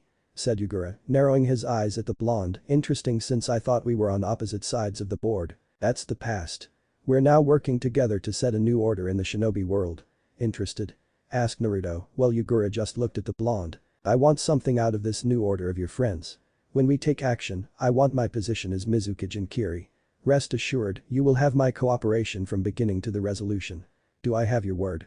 Asked Yugura, extending his hand to Naruto. I'll pass the word on to my boss, said Naruto, shaking the hand of the former Mizukage. Very well. I suppose I shall wait for your word then, said Yugura, walking in the opposite direction, deeper into the forest. Naruto smirked as he refitted his mask and put on his hood. The flow of the plan was going as smoothly as he could have liked. Chapter 7 An explanation in order. Tsunade was rubbing her temples with tremendous force, to the point that nearly fractured her own skull, at the increase in anxiety that she was currently going through. Once again she had been informed that a team that she had sent out to deal with an Akatsuki team had reported back with mixed results. Like the other times, one Akatsuki member had been dealt with while the other member was bailed out, hands down, by one of the greatest unknown shinobi walking this earth. Unlike the last time where the individual physically dissected multiple shinobi, however, in this case he took down one single shinobi, made another one practically useless, and then he changed the script by kidnapping a kunoichi from the team. To make matters even worse, this kunoichi, Hinata, was the heiress to the Hyuga clan, one of the most prestigious clans in all of Konoha. That alone was about as bad, crippling four of Konoha's top shinobi. Speaking of the Hyuga clan, its head clansman, who was also Hinata's father, had just arrived at Swan's office, only to be told that his daughter was kidnapped by an extremely dangerous criminal organization. The man's reaction was a loud what, causing Tsunade to rub her temples even harder. Tsunade-sama, are you seriously telling me that my own daughter, heiress to the Hyuga clan, has been kidnapped by the Akatsuki, and in the presence of 5 other Konoha shinobi no less? The Ashi Hyuga asked yelled, showcasing an immense amount of rage, considering the fact that the kunoichi was his own daughter. However, it's only natural for Hiashi to react like that, regardless of his role as a clan leader. Unfortunately, Hiashi-sama, that is exactly what I am telling you. Do not make the mistake, however, of thinking that the shinobi present simply did not wish to help Hinata. The man who kidnapped your daughter was also accompanied by a man with multiple hearts, capable of keeping separate shinobi at bay, while another one went off on his own to deal with a shinobi just as dangerous. Meanwhile, Kiba Inuzuka rushed the masked man and was outmatched in every sense of the word. The man then covered himself in a gas that made him untouchable to the Aburum's insects, thereby leaving him alone to attack and take your daughter, Tsunade said, trying to keep herself from lashing out at the Hyuga as she understood that this was the reaction of a distraught father. The Ashi took a deep breath. Do you have any info about where they might have taken her? No, but we have been looking for their base for quite some time. If we find anything we'll be sure to look for Hinata. Other than that we can do nothing else for the time being, Tsunade replied. I understand. Good day Tsunade-sama, Hiashi said with his anger still seeping into his tone before leaving the Hokage's office. Tsunade took a deep breath before laying back in her chair. She took a quick sip of sake before she heard her window open from the outside. Tsunade looked to see the long white-haired super pervert Jiraiya himself. Sounds like this guy in the Akatsuki is causing quite the trouble for you, Jiraiya said while sporting a mock smile at Tsunade. Save it Jiraiya. I've had enough of the Akatsuki and this masked man. Have you found their main base yet? Tsunade asked as she was ready to strike back at this group. Her anger was so great, in fact, that she was tempted to go to there and beat the crap out of the Akatsuki masked man herself. No, but I'm getting close. My spy network is triangulating it as we speak, and I should have something soon, Jiraiya said while leaning his back on the wall. So now the Akatsuki has bumped up to kidnapping? He asked as the conversation turned serious. Apparently, though I have no idea what they could want with Hinata, it could be for the Byakugan, but Itachi is with them so that wouldn't make sense, Tsunade asked while she was laying back in her chair. Either way it looks like I'm gonna have to speed up my search. There's no telling what the Akatsuki is doing to that poor girl, Jiraiya said as he headed back out the window. I know what you mean, said Tsunade as she looked back outside before asking him a question that she had constantly been asking him for 2 years. Have you heard anything regarding Naruto yet? I know, and it's wearing me down. It's been almost 3 years, Tsunade. We may have to consider the possibility that Naruto might already be, Jiraiya said before the sound of a fist slamming into a desk stopped him. Not another word, Jiraiya. Your men just haven't found him, which does not mean he is, Tsunade roared as her angry face turned to a solemn one upon trying to finish her sentence. I know after Nawaki and Dan you'd react this way. I'll keep looking until we find him one way or another. See you around, Tsunade, Jiraiya said before he went out of the window. Goodbye, Jiraiya, Tsunade said before laying back in her chair once again, closing her eyes for a brief rest. A megacur, meanwhile, Hinata woke up on a bed in a strange bedroom with one window and 2 doors in it. She got from the bed and walked over to the window and looked out said window to see a village of iron buildings and a sky full of rain washing over the city. She came to the conclusion that she was too high up to simply jump down, and thanks to the rain it was too slippery to climb down. She then went over to the closest door and found it was a bathroom. She then went to the other door and discovered it was locked. Hinata then pressed her ear against the door to listen for anything on the other side. It was then that she heard voices talking back and forth, though she could not make out what was being said. The Hyuga heiress heard the conversation end and footsteps coming towards her room. Hinata quickly ran back to her bed and sat down at the foot of the bed. The door unlocked and opened to reveal the Hunter Nin masked shinobi who stepped into the room and looked right at her. Relax, Naruto said under the mask when he noticed that Hinata getting into a defensive posture. You're not going to be harmed. You will forgive me if I don't believe you right away. I've heard about you and what you've done to Konoha shinobi like my cousin Niji, Hinata said as she was still on edge in front of the man. It would seem that my reputation has grown, Naruto said as he still tried to figure out the best way to reveal his identity to her. Maybe you would consider going out with a guy like me? My apologies, but I've got someone already, although I haven't seen him in some time Hinata began to say until she looked over at the dresser next to the bed and noticed Naruto's necklace laying on top of it. Is there something wrong? Naruto asked although he saw what she was looking at as she got off the bed and went directly over to the dresser. Where did you get this? Hinata asked, her voice showing desperation in the question as she began to realize what was going on. I won it from a cranky old woman, but she had a mean punch, Naruto said casually as he walked up behind Hinata at the same time that she turned around. As soon as Naruto had said those words, Hinata's breathing was sporadic as she looked at the masked face of Naruto. She now had a good idea of who the man was in front of her, as one could imagine, however, she was still doubtful. If this was really Naruto underneath that mask she had to know before she said anything else. She was waiting for him to say something else, but Naruto was silent as he waiting to see what she would do. As soon as he was about to speak he noticed Hinata's hands moving up towards his mask. Hinata felt her heart pounding as she moved closer to removing the mask. Naruto himself remained still as this was happening and braced himself as he felt her fingers touch the mask. As Hinata felt the mask separate from his face, she noticed that the black hair of the man in front of her turned blonde which made her stop cold. For those who may have forgotten, Naruto's mask projects a genjutsu that turns his hair black. Naruto noticed this and decided to help her out. He slowly moved his hands to hers and helped pull down the mask. After his face was fully exposed to her, Hinata felt her feet start to give out. Luckily, as she started to slip, Naruto caught her around her waist and held her up. Easy Hinata, you can't faint after not seeing me after all this time, Naruto said jokingly as the Hyuga clan era slowly regained her footing. Naruto-kun, why you're with the Akatsuki? Hinata asked as Naruto took his arms away from Hinata's waist. Yeah, Naruto said as he scratched the back of his head. It wasn't my first choice on what to do after I was kicked out of Konoha, but I've at least made the best of it. By attacking Konoha shinobi you put Niji and his entire team in the hospital for weeks and also killed a shinobi. Not only that you strangled Kiba until he blacked out, Hinata said. She could not understand how Naruto, could just do these things to his friends and home so willingly. I was banished Hinata and like I said this wasn't my first option, Naruto said before he sighed. Maybe I should explain how this all happened. He sat down on the bed and motioned for Hinata to sit next to him. After I left, I started to try and think about what my next move would be when a group of Anbu from Konoha, probably Danzo's lackeys from Root, claimed that they were under orders to take me to their boss. I told them no and was prepared to fight and run before Itachi Uchiha and Kisame Hoshigaki arrived to take me as well and ended up fighting each other. I could have and probably should have ran while they were busy, but for some reason when I saw Kisame in trouble, I decided to help him out instead and asked to talk to their leader. When they finally decided to take me to him, I actually managed to convince the leader that it would be easier to recruit the Jinchuriki than to capture them. He made me a member of the Akatsuki and had the other Akatsuki members train me for 2 years until I was sent out on the mission to get Gaara, and I assume you already know what happened from there, Naruto explained the while Hinata remained quiet though attentive. I suppose you didn't ask for a start like that, so I can't hate you for doing what you had to survive your exile, said Hinata, though she's still not sure whether or not she'll still be with Naruto now, as that meant that she would have to fight against Konoha as well. There's one more thing I want you to calm. I've also learned to control the Kyuubi's power, Naruto said with a sheepish expression. What? Asked Hinata, as she was very surprised by Naruto's claim. He decided to train me to control his power to better help in working with the Akatsuki. However, training was only one part of the puzzle, the other was that I had to take his power to show that I'm worthy of wielding it. After some time of training, I told Itachi what I needed to do and he decided to watch me just in case something went horribly wrong, after which I battled with Kurama, she looked at him, that's the Kyuubi's name, for a long time, and when I actually managed to grab and absorb his power, it started to affect me and I was losing myself to it.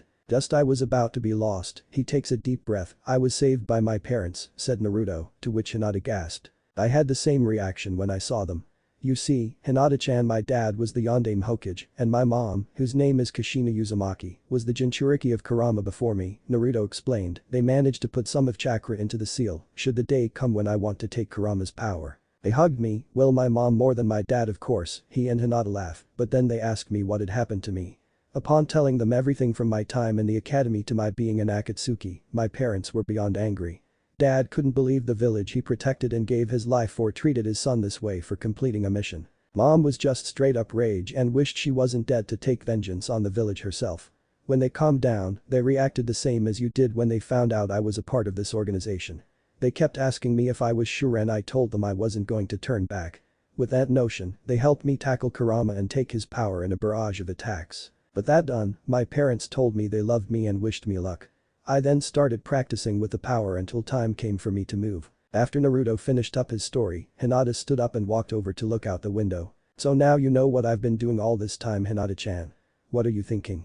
Asked Naruto as he stood up and stood at the foot of his bed. You've greatly changed since the last time I saw you, Naruto-kun. You are stronger, far more violent than you were, and things you've done are horrible. But said Hinata, turning around to see Naruto. But? Asked Naruto, as he was desperate to hear her. I still see the boy I fell in love with years ago, said Hinata, smiling at Naruto as she put her hand on his cheek, but I must know something. Ask me anything, Hinata-chan, Naruto said, as he felt her other hand go to his other cheek. What do you intend to do to Konoha?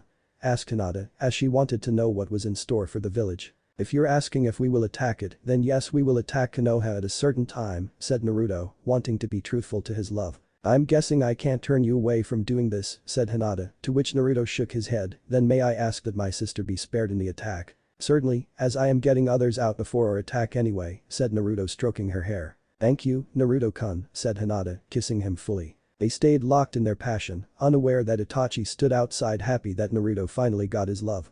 However, he wondered why he did not tell her about the night his parents died. Naruto told Itachi that a man interfered with the day of his birth and took him hostage, but was rescued by his father, Minato. The man took the opportunity to kidnap his mother and extract Kurama. Minato engaged the man and killed him with a very powerful Rasengan and then had to deal with the Kyuubi. Hence, he and his wife decided to give their lives to protect their son and seal the Kyuubi inside of him. Itachi would let it go for now and let Naruto have his time with his love. They still had a job to do and maybe he could get young Hinata to join the Akatsuki. Chapter 8 The True Pain. Sunlight managed to break through the cloudy sky of Omegakure. It then proceeded to make its way through a window and onto the face of Naruto Uzumaki. Naruto slowly opened eyes and cursed the sunlight as it had awoken him from his sleep. Naruto felt a weight on his chest and looked down to see Hinata's head resting on him. He smiled and proceeded to gently run his fingers through her hair, resulting in her shifting a little. They didn't do it since they both agreed that it wasn't exactly the best time for it. The previous night, Hinata realized that she would be in bed with Naruto. She was obviously flustered and her frustration didn't ease when Naruto showed her that he was sleeping in just a pair of sleeping pants. After actually getting into the bed, she was calmed down by Naruto holding her close to him. They told each other they loved the other before they fell asleep in the other's embrace. Naruto was about to fall back asleep when he heard a soft knock at the door of his room. Naruto slowly maneuvered Hinata's head and arm off of his body, to which she responded by rolling over and releasing a moan. Naruto opened up the door to see Itachi, who Naruto could have sworn tried to hide a smile as he opened the door. "These are Hinata-san's new robes as a part of our organization.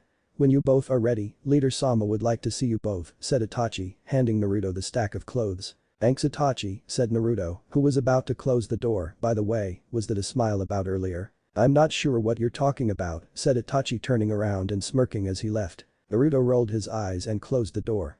He turned around to see Hinata still asleep and decided it was time to wake her up. He set the stack of clothes on the foot of the bed. Naruto then walked over to Hinata and kissed her on the cheek, causing her to stir a little. "Hinata-chan, it's time to wake up," said Naruto softly, bringing Hinata's eyes open. Okay Naruto-kun," said Hinata sitting up and rubbing her eyes. "I'm gonna take a shower."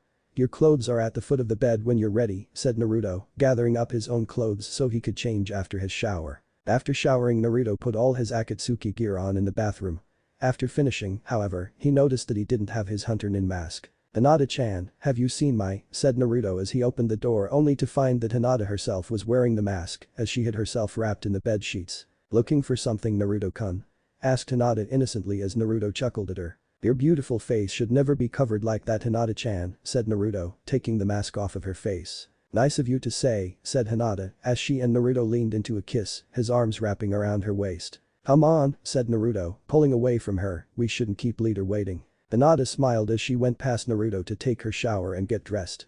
He waited outside his room until she emerged in her full Akatsuki attire.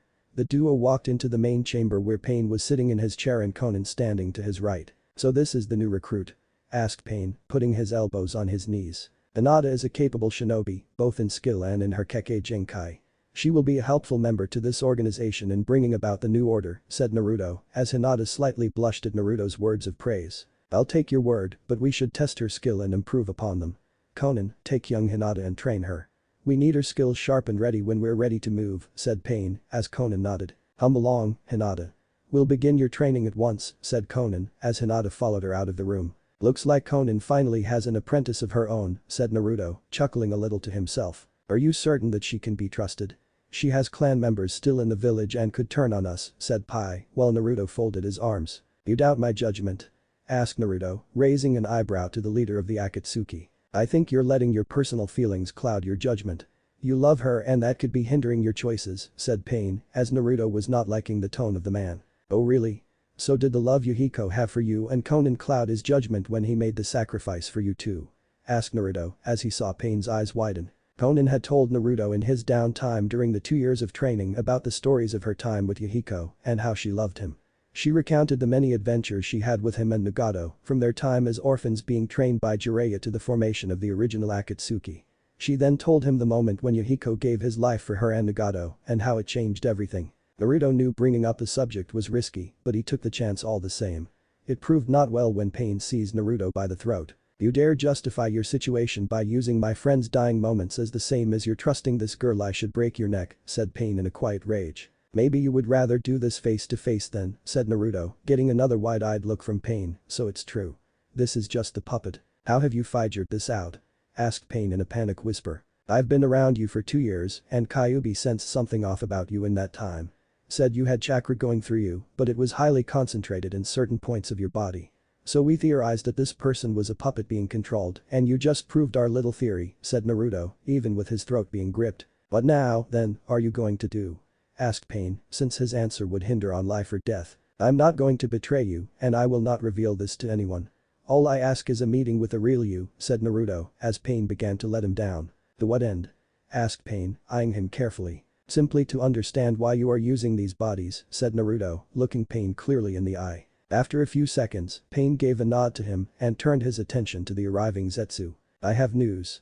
Sasuke Uchiha has killed Orochimaru," said Zetsu, getting a shock reaction out of both members. "We need to call a meeting and report this," said Naruto, as Pain nodded and proceeded to send the signal for a meeting. A few minutes later, the members, excluding Konan and Hinata, were accounted for the meeting. "What's the news?" asked Kakuzu, shown in his holographic form. "Sasuke Uchiha has killed Orochimaru," said Pain, as every one of the members has a different reaction. We'll so much for getting him ourselves, said Deidara, a little disappointed at the news. Looks like your little brother is making good progress, said Kisame, chuckling a little to himself. What's our next move then? Asked Itachi, seeing if he could find time to face his little brother. We should still continue to recruit the Jinchuriki. You can settle the affair with your brother, should you run into him, said Pain, as he made sure his tone showed that he meant the last part. Deidara, my clone should still be with you.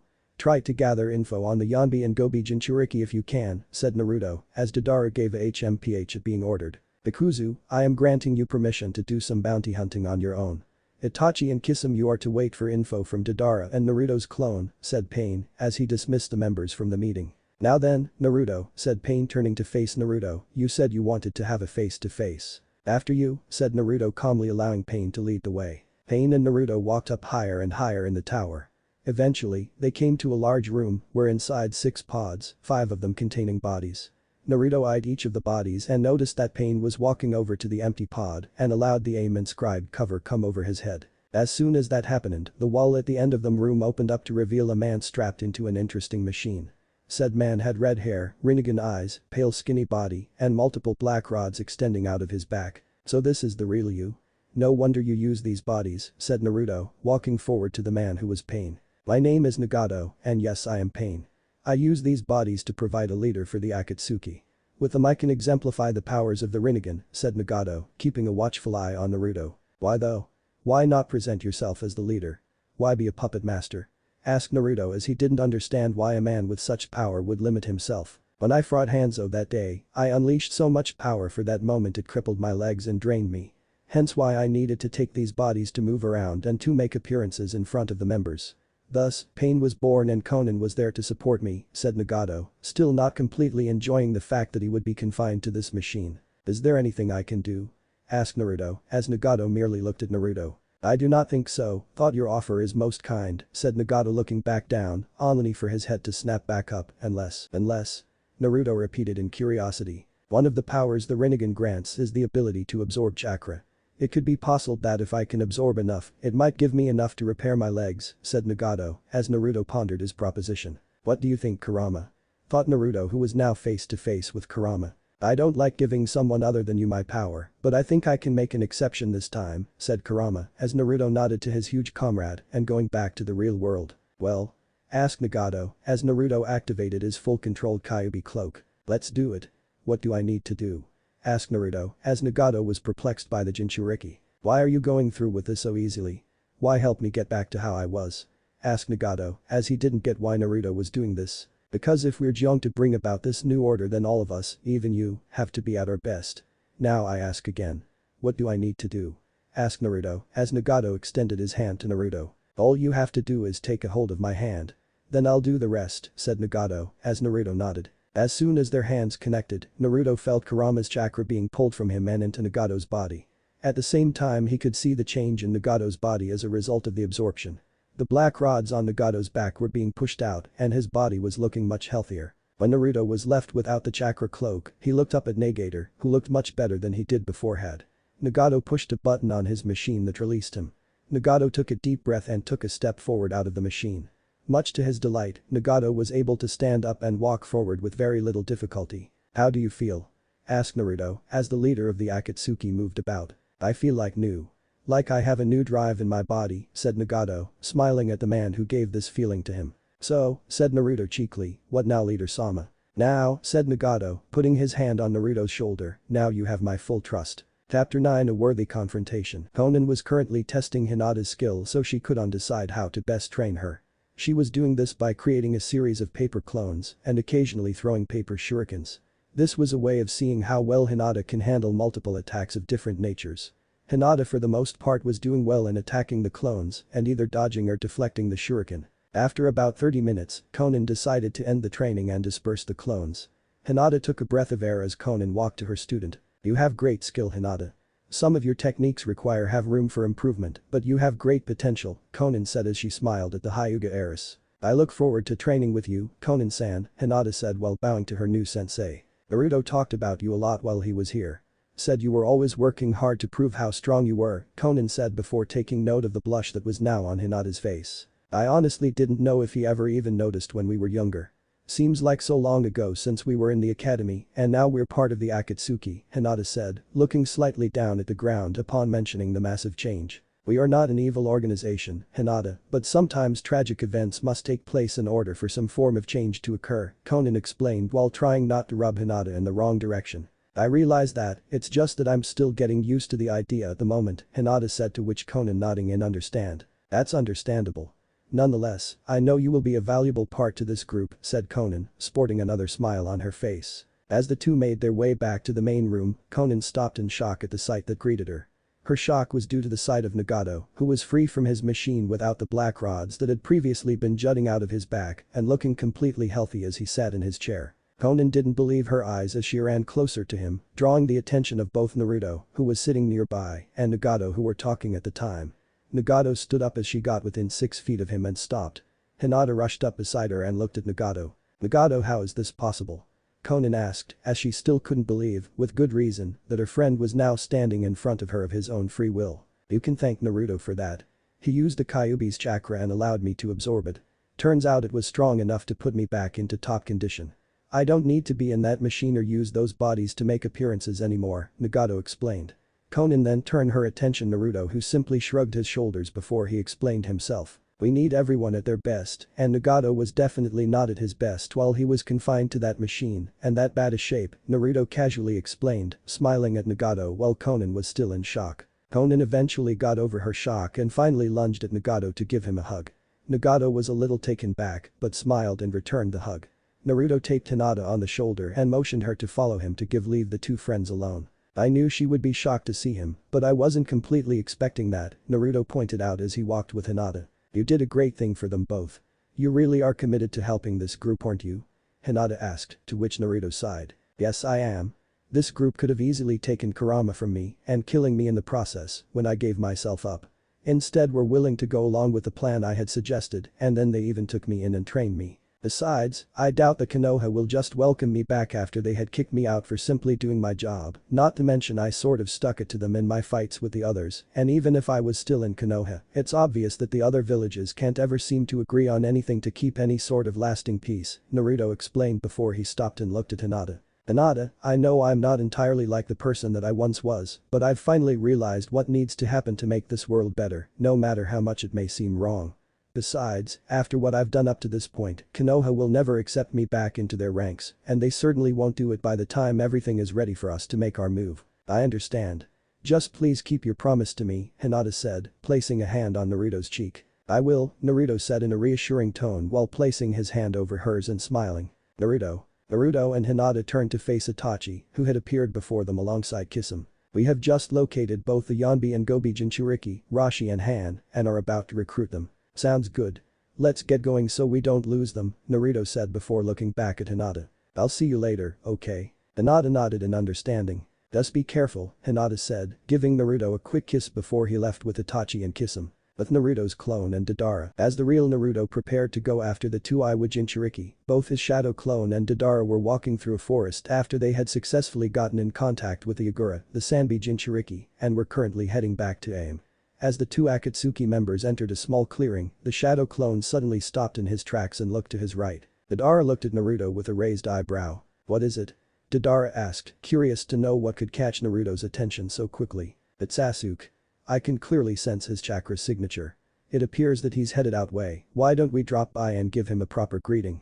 Naruto suggested to Deidara as he began grinning underneath his mask. Music to my ears, Naruto. Music to my ears, Deidara replied before he and Naruto ran to the location where the young Uzumaki had sensed Sasuke's signature. Naruto was almost bursting with excitement at the opportunity to face his former comrade and rival.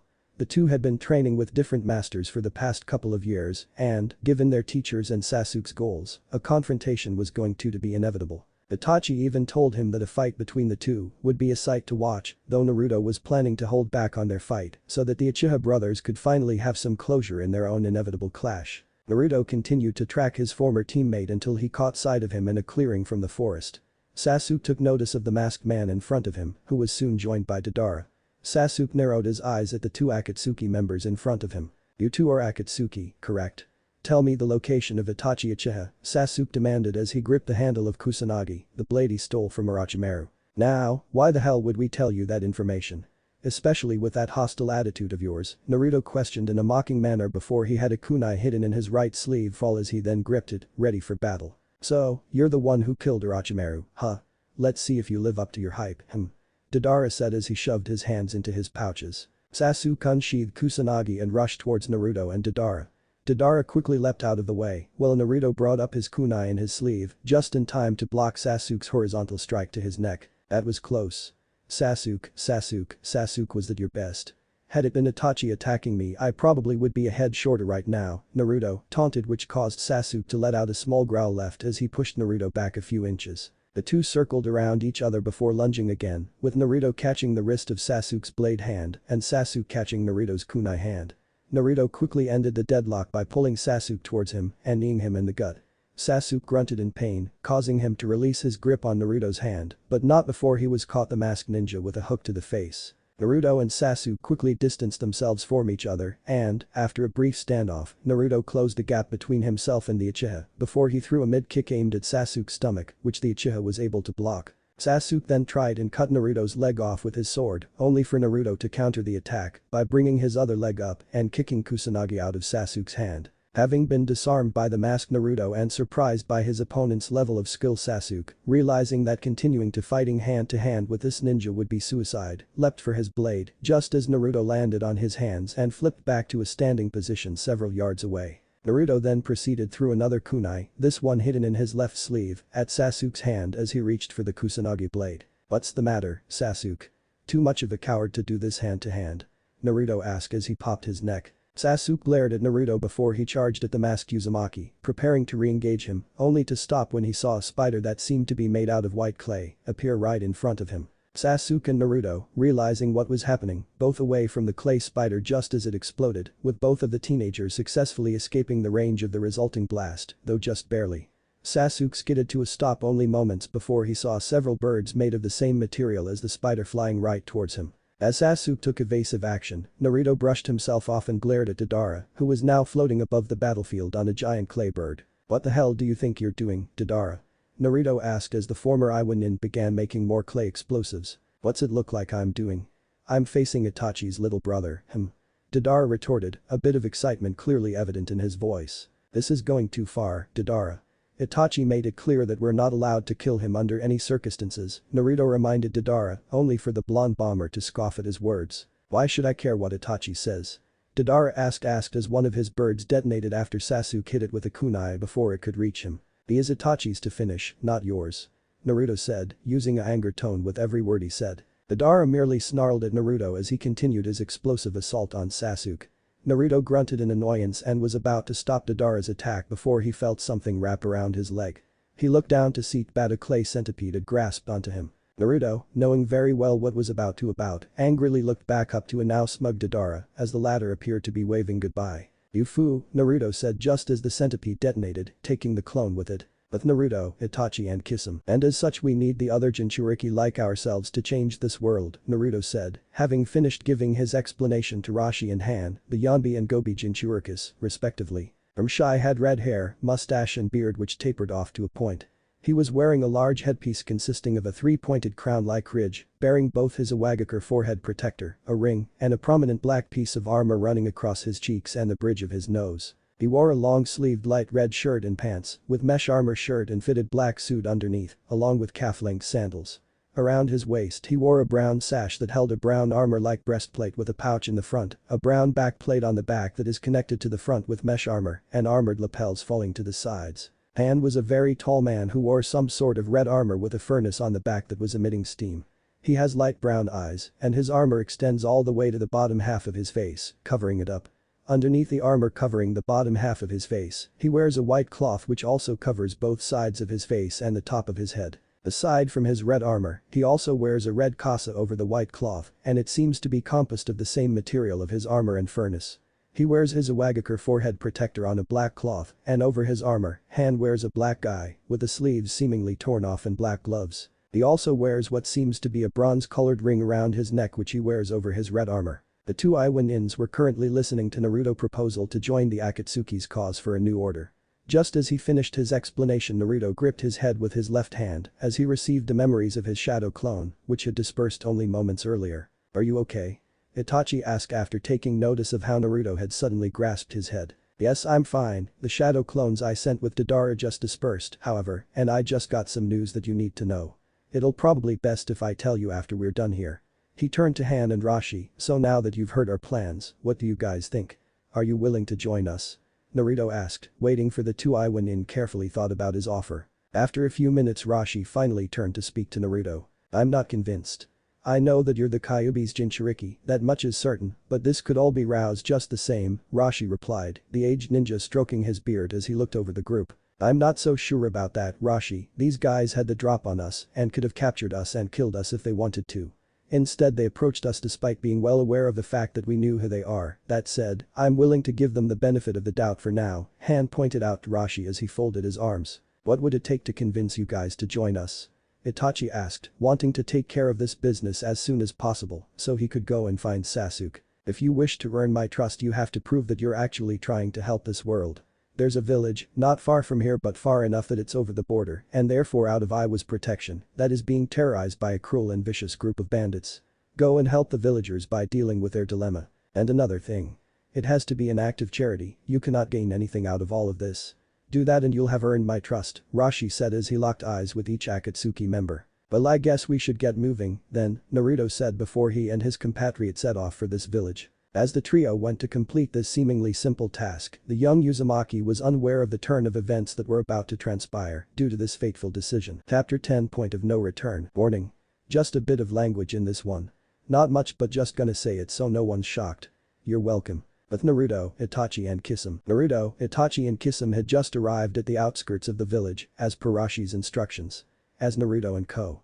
made it through the forest, Itachi decided to approach Naruto. "So, Naruto, what was the news you had to tell me when we were speaking to Han and Rashi?" Itachi asked as he noted the dark clouds hovering over the area. Naruto took a deep breath before he gave his answer. "Deidara and I ran into Sasuke after we managed to come into contact with Yagura and we decided to face him to see just how strong he's become.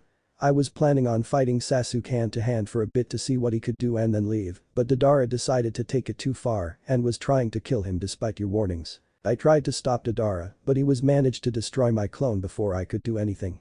In short, your brother is currently facing the mad bomber worst artist to ever live," Naruto said dejectedly as he felt a little responsible for putting Sasuke's life in grave danger. "I see," Itachi said, the small amount of surprise he felt at hearing this news masked by his monotone voice. "I know Sasuke will survive and face me once he's recovered from that battle. Deidara is far too quick to anger and cannot keep himself calm whenever he fights.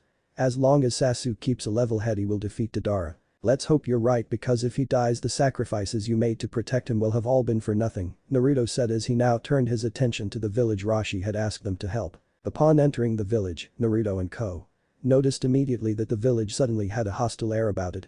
As walked down the village streets, Naruto saw that the clearly impoverished villagers were either looking away from them or were entering into a nearby shop as if to avoid them. When they made it to the center of the village, the Akatsuki members got a good look at some of the stores and noted that they were charging unreasonably high prices for their goods. Despite its small size, the village even had a brothel and casino that were clearly built within the last few months. Naruto got out of his train of thought, which was filled with disgust at the dreary sight all around him, when he noticed a thuggish-looking man with a sword walking his way. "You guys should move of here if you know what's good for you. People who stay in this village longer than they need to tend to end up in pretty bad shape, especially if they're outsiders," the man said in a clearly threatening tone as he smirked at the trio. "Oh, is that a threat? I guess that means that you're a member of the group that has taken over this town and now think that they own the place, correct?" Naruto asked in a rhetorical tone. "That's right. You got a problem with that?"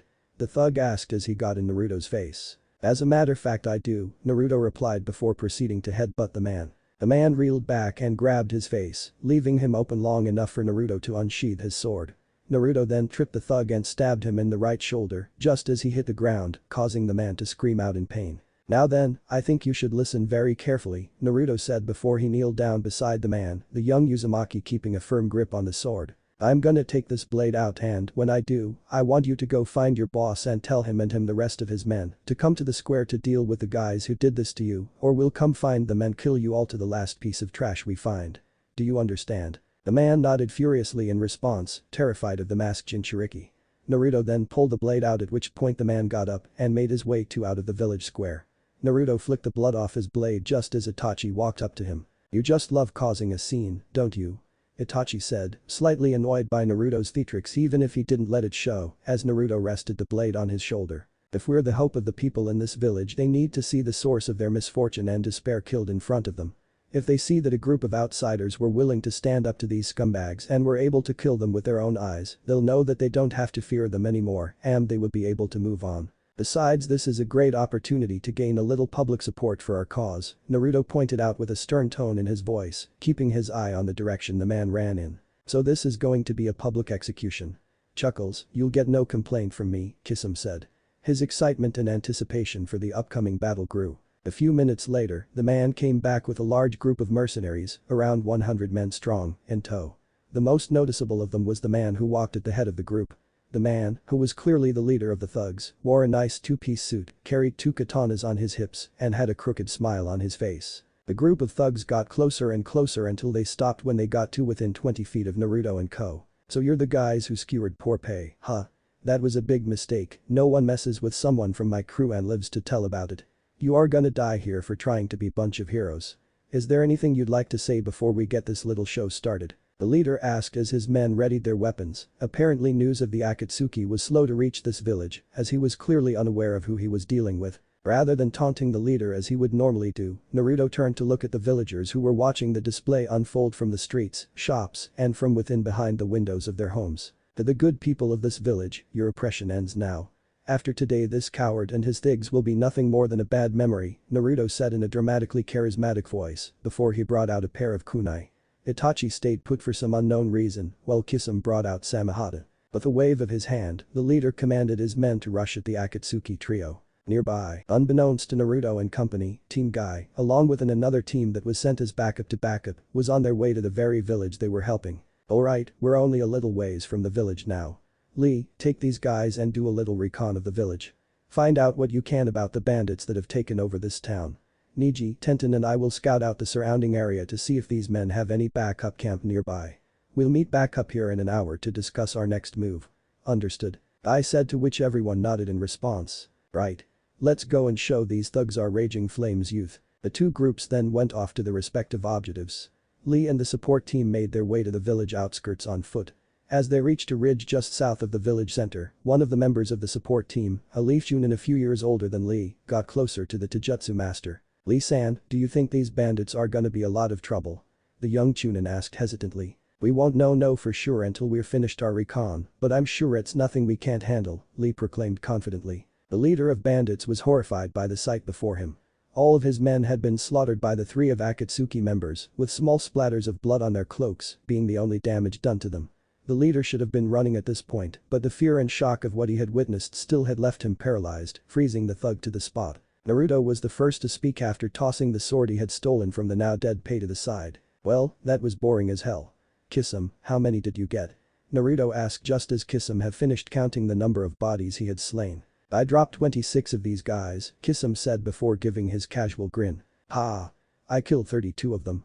Looks like I won this contest, Naruto said before Kisum grunted. Not quite, Naruto-san, Itachi said, catching the attention of his 2 comrades. My total stands at 42. HMPH, you would have that many with those eyes of yours, Naruto said as he folded his arms. You forget that I was an Anbu captain by the time I was 13. I have enough skill to have taken them all if had to, Itachi said, as if what he said came from a textbook. Yeah, we know. Guess that means that he's the only one left, Naruto said as he pointed his finger at the leader. At that point, the leader had finally come to his senses and tired to flee. Unfortunately for him, Naruto had attached a Fuma shuriken to some ninja wire and threw the large throwing star at the thug. The shuriken raced past the thug before Naruto used the wire to have the weapon spin around and ensnare the thug, with the wire now wrapped around his neck. Naruto pulled on the wire, stopping the leader in his tracks and pulling him back to Naruto. As soon as he was kneeling at Naruto's feet, Naruto took the wire off his neck and lifted him by his collar.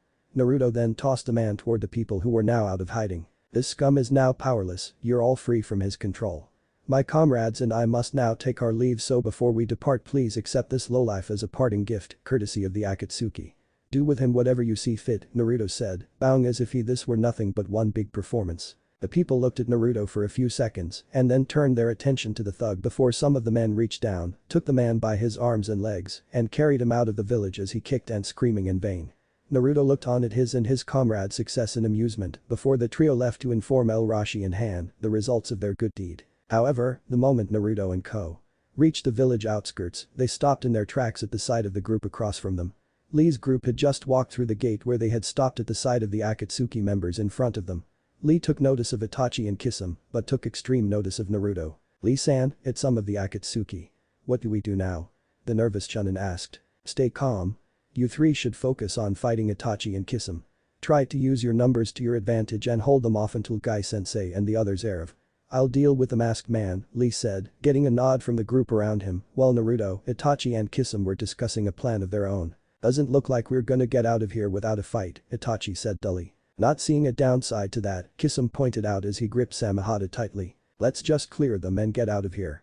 If Lee is here, the rest of his team isn't going to be far behind," Naruto said before he was forced on the defensive by Lee, who used his speed to close the gap between them fairly quick. Itachi and Kisame were then ambushed by the group of Chunin, but were not fazed in the least by their efforts. Meanwhile, Lee continued to attack Naruto with punches and kicks, while Naruto blocked and countered every strike he could. Eventually the two separated and stared each other down. "I've been training vigorously since the last time we've met. I know not to take you lightly and to give it everything I can," Lee said with a great deal of determination in his eyes. "You should have done that the first time we met," Naruto taunted as rolled his shoulders around. Lee then proceeded to take off his leg weights and twos them, causing two massive craters to appear beside him. Naruto narrowed his eyes as he knew what was coming. Naruto immediately lost sight of Lee, but soon found him as he was caught Naruto by surprise with a right hook to the face. Naruto shook off the hit only for Lee to catch him again with another right hook. Naruto, having gotten caught off guard by Lee, whose speed without the weights had increased almost tenfold from what he remembered, spun a little, only to be caught again with a uppercut, flinging his head back. "Damn it, he's running around me. If I don't turn this around, I might have to use Kurama's chakra to deal with this," Naruto thought to himself. As he brought his head down and checked his chin, Lee performed a kick to the gut, followed by another kick to the chest. Naruto lost his breath from both of the kicks. These blows paled in comparison, however, for what was about to come. Lee built up even more speed and performed a flying kick to Naruto's face and, when it connected, sent his still intact mask flying. Naruto sat up from the ground and looked up at Lee. What Naruto saw was an expression of shock on the face of Lee. Naruto grabbed his head and realized that his mask was no longer on. "Oh fuck my bad luck," Naruto said, having quickly realized that Lee knew who he, or Menma to be more specific, really was. Lee's reaction to this sudden revelation was about what you would expect it to be. And then Naruto. "You know, you can't be Naruto. It can't be. Naruto would never join the Akatsuki," Lee said, the Chunin in complete disbelief at the sight before him. "I'm afraid that's where you're wrong, Lee. Believe me, I never thought I would be with him either. Then again, I am the most unpredictable ninja, remember?" Naruto said, getting to his feet. Naturally, Naruto's attempt to lighten the suddenly dark turn of events was to no avail. "Even so, why do you work for the people who were trying hunt and kill you? It makes no sense," Lee said as he tried and failed to comprehend the situation. "You wouldn't understand, Lee, and even if you did you'd only condemn me, so there's no point." He sighs, "I'm sorry, Lee, but not that you've seen my true identity. I can't let you tell anyone. You've left me no choice but to take your life," Naruto sternly said. Despite the determination in his voice and the fact that he had been mentally preparing himself for the time he would have to take the lives of those Konoha ninjas that he once considered precious to him, he suddenly found himself shaking a little. Despite all that had happened, the young Uzumaki found himself to be a bit hesitant to do what needed to be done. "We don't have to fight, Naruto. No one knows you were with the Akatsuki. You can leave now while you still have the chance and come," Lee pleaded as he tried to find a way to resolve the situation peaceably, briefly forgetting that Naruto had already killed at least one Leaf Ninja. Despite Lee's efforts, however, Naruto was not swayed in the slightest. "And why should I do that? So the council can just banish me again, so that you guys can turn your backs on me like you did that day. I can't go back no matter what you try to say, Lee, and you know that." Naruto angrily yelled despite the fact that, thanks to Zetsu's constant spying on Konoha, he knew that Lee, unlike most of his other former friends, was one of the few, if not the only, one who tried to stand up for Naruto in his hour of need. Given that Lee's loyalties to the Leaf were much stronger than his beloved Hinata, however, Naruto knew that convincing Lee to defect was out of the question. "Please, I don't want to fight you, Naruto," Lee said, desperately trying reason with Naruto, but to no avail. "I'm sorry, Lee, but I'm not turning away from this. Now, let's end this battle already," Naruto said before he activated his Nine Tails chakra mode. Lee was taken by surprise by this form. Unfortunately for the Chunin, this gave Naruto an opening that he could take advantage of. Took it. Naruto suddenly appeared in front of Lee and landed a punch in Lee's gut, which sent him a good 60 feet away. Lee managed to get back on his feet in time to avoid Naruto's quick attack. The two shinobi then engaged each other in a battle of speed, with both teenagers moving so fast that if Itachi was watching this battle, even his Sharingan would not be able to keep up. The battle quickly spilled over into the village, with the villagers that realized that there was a battle going on within their village were unable to tell who had the upper hand, nor could they tell who the combatants even were, as the action was being waged all over the village itself, at speeds only the Yellow Flash himself could match. When the fierce battle did slow down, the two combatants stood once again across from each other. Unlike in the beginning of the battle, Lee was now in a very bad shape, his clothes were torn, his breathing was now heavy, and his left arm was now broken, and was now limp. While Naruto looked as though he was unfazed at his friend's condition, he was unexpectedly tearing himself apart on the inside. Maybe the suddenness of this turn of events caught him off guard, maybe the fact that Lee was the one he was going to kill today as opposed to one of other former friends was more jarring than he had expected, maybe it was both of these things put together, or maybe it had nothing to do with either of these sudden emotional conflicts, but for whatever reason, the knowledge what he was going to have to do was affecting Naruto a lot more than he thought it would, as if the Naruto was subconsciously trying to retain a sense of his old self. Lee charged once again, still able to move at very high speeds, and delivered another flying kick, but due to Lee's weakened state, Naruto was able to dodge the attack this time, and was able to grab Lee's the leg as well. Naruto began to slam Lee on the ground, using his leg to fling him around. When Naruto stopped, he delivered a powerful punch to Lee's leg, shattering his shin bone to pieces. Naruto released the leg just as Lee yelled in pain. Knowing fully well that Lee was now unable to run anymore, Naruto decided to power down, since it was obvious Lee wasn't going to be running anytime soon. Grunting in pain, Lee forced himself on one leg, an action that earned him a sympathetic expression from Naruto, though it was a hollow gesture at best. Just stop, Lee. There's no need to drag this out, Naruto said with a surprisingly great deal of sadness in his voice, only for Lee to continuing limp his way toward him. I can't, Naruto-kun, you of all people know very well that, grunt, guys like us never give up, Lee said before using all of his remaining strength for one last dash, even as he was gritting his teeth in pain. Lee threw one final punch but, despite his valiant effort, Naruto merely sidestepped him. Naruto then grabbed Lee by his back, lifted him high above his head, and, despite an unfathomable amount of hesitation, drove his former friends back down into his knee. Naruto, knowing that this fight was over, lifted a dying Lee into his arm and gently lowered the ground to the ground as he gasped and wheezed in pain. As Naruto stood up, he now forced to witness the damage he had done and noticed something familiar about it. Naruto actually gasped and held his right hand over his mouth, his eyes briefly widening at the realization as to why this scene looked so familiar. It was the same damage Gaara had done to Lee during the Chunin preliminaries, the same damage that drove Naruto to find Tsunade so that she could heal Lee. Naruto, whose shock eventually subsided after a few minutes, now had a sorrowful look on his face, saddened by what he did.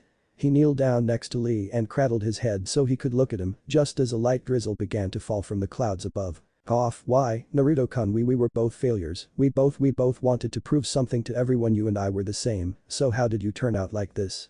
Lee asked in a weak voice. I wish I know. Please know that I didn't choose to be your enemy, Lee, but I can't go back on what I've done. I have to see this through to the end, said Naruto, pulling out a kunai. At that point Naruto's entire body, from head to toe, was trembling in dread for what he was about to do as he said one last farewell to his former friend. I'm so sorry for everything. I do not ask, nor will I accept, your forgiveness. May you find eternal peace in the afterlife. Goodbye. Bushy brows. With a quick movement, Naruto finally plunged the kunai into Lee's throat, causing blood to come from his neck and mouth. Naruto watched as Lee's eyes closed shut and his last breath left his lungs. Naruto bowed his head and, after having a moment of silence for the fallen Chunin, laid Lee's back on the ground and got back on his feet. Naruto then walked over to his mask, placed it back onto his face, and, after he finally suppressed the feeling of dread growing inside him, went off to find Kisame and Itachi. He found them at 10 miles away, surrounded by the 3 corpses that were Lee's backup. We need to go. I'm sure Lee's other teammates will be here shortly with the commotion we made, Naruto said in a dull but measured tone. Did you take care of him? Itachi asked with an unusual bit of concern in his over. Despite Naruto's best efforts, Itachi could still tell that something about Naruto was off. What do you think? Naruto replied coldly as they left. Even with the mask, however, Itachi was able to catch a glimpse of a tear falling to the ground. An hour passed before Lee's teammates finally showed, having raced to the area when Neji saw through his Byakugan that Lee's chakra signature had suddenly vanished along with that of the support them. When they arrived, however, they were horrified to find Lee's body lying on the ground. Lee. They all yelled as they rushed towards his body. Upon reaching Lee's body, Guy dropped to his knees and held Lee's body, only to be shocked by how cold it felt. That's when it dawned on him that his student was no longer with them. No, it can't be, Lee's dead. He briefly pauses, I. Guy yelled in agony, with tears flowing down his eyes, overcome by grief at the loss of his beloved student. Denton kneeled down next to him and started to sob along with her sensei. Niji stood looking over Lee's body, a wave of anger building up inside him as he tried to hold back his own tears. He saw some of the villagers coming around them and immediately began to question them on what had happened. None of the villagers knew since they were dealing with the bandit leader, and those who did notice the battle couldn't give the Leaf Jonin much in terms of details as it had so quickly, but the villagers did tell him that their village was freed by a trio of men in black cloaks with a red cloud pattern. At that point Neji realized who was responsible for this tragedy. The Akatsuki. Figures it was those bastards, Niji said as he gritted his tear-filled teeth in anger with his eyes having a look of rage to match. But why would they bother helping this village and not get anything in return? Tenten asked, rubbing Guy's back as he held Lee, even as she continued crying herself. It doesn't matter at this point. They took Hinata-sama. Kami knows what they've done with her, and now they've killed Lee as well. When we found out where those cowards are hiding, we're taking the fight to them, and when I find the one who did this to Lee, I'll make sure that he knows what hell feels before I kill him myself, said Niji sternly, silently promising to avenge Lee. Meanwhile, as the remaining members of Team Guy are discovering what had become of Lee, Naruto and Co. just made it back to Han and Rashi to inform them that their task was done. We have completed, your village is cleared of their threat and can take care of themselves now, Itachi said, seeing Rashi nod in approval. Yes, we've already heard about it.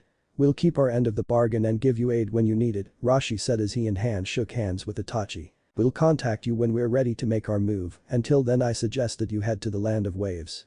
Seek out a man named Tazuna in the town next to the Great Naruto Bridge and tell him that Naruto sent you as guest.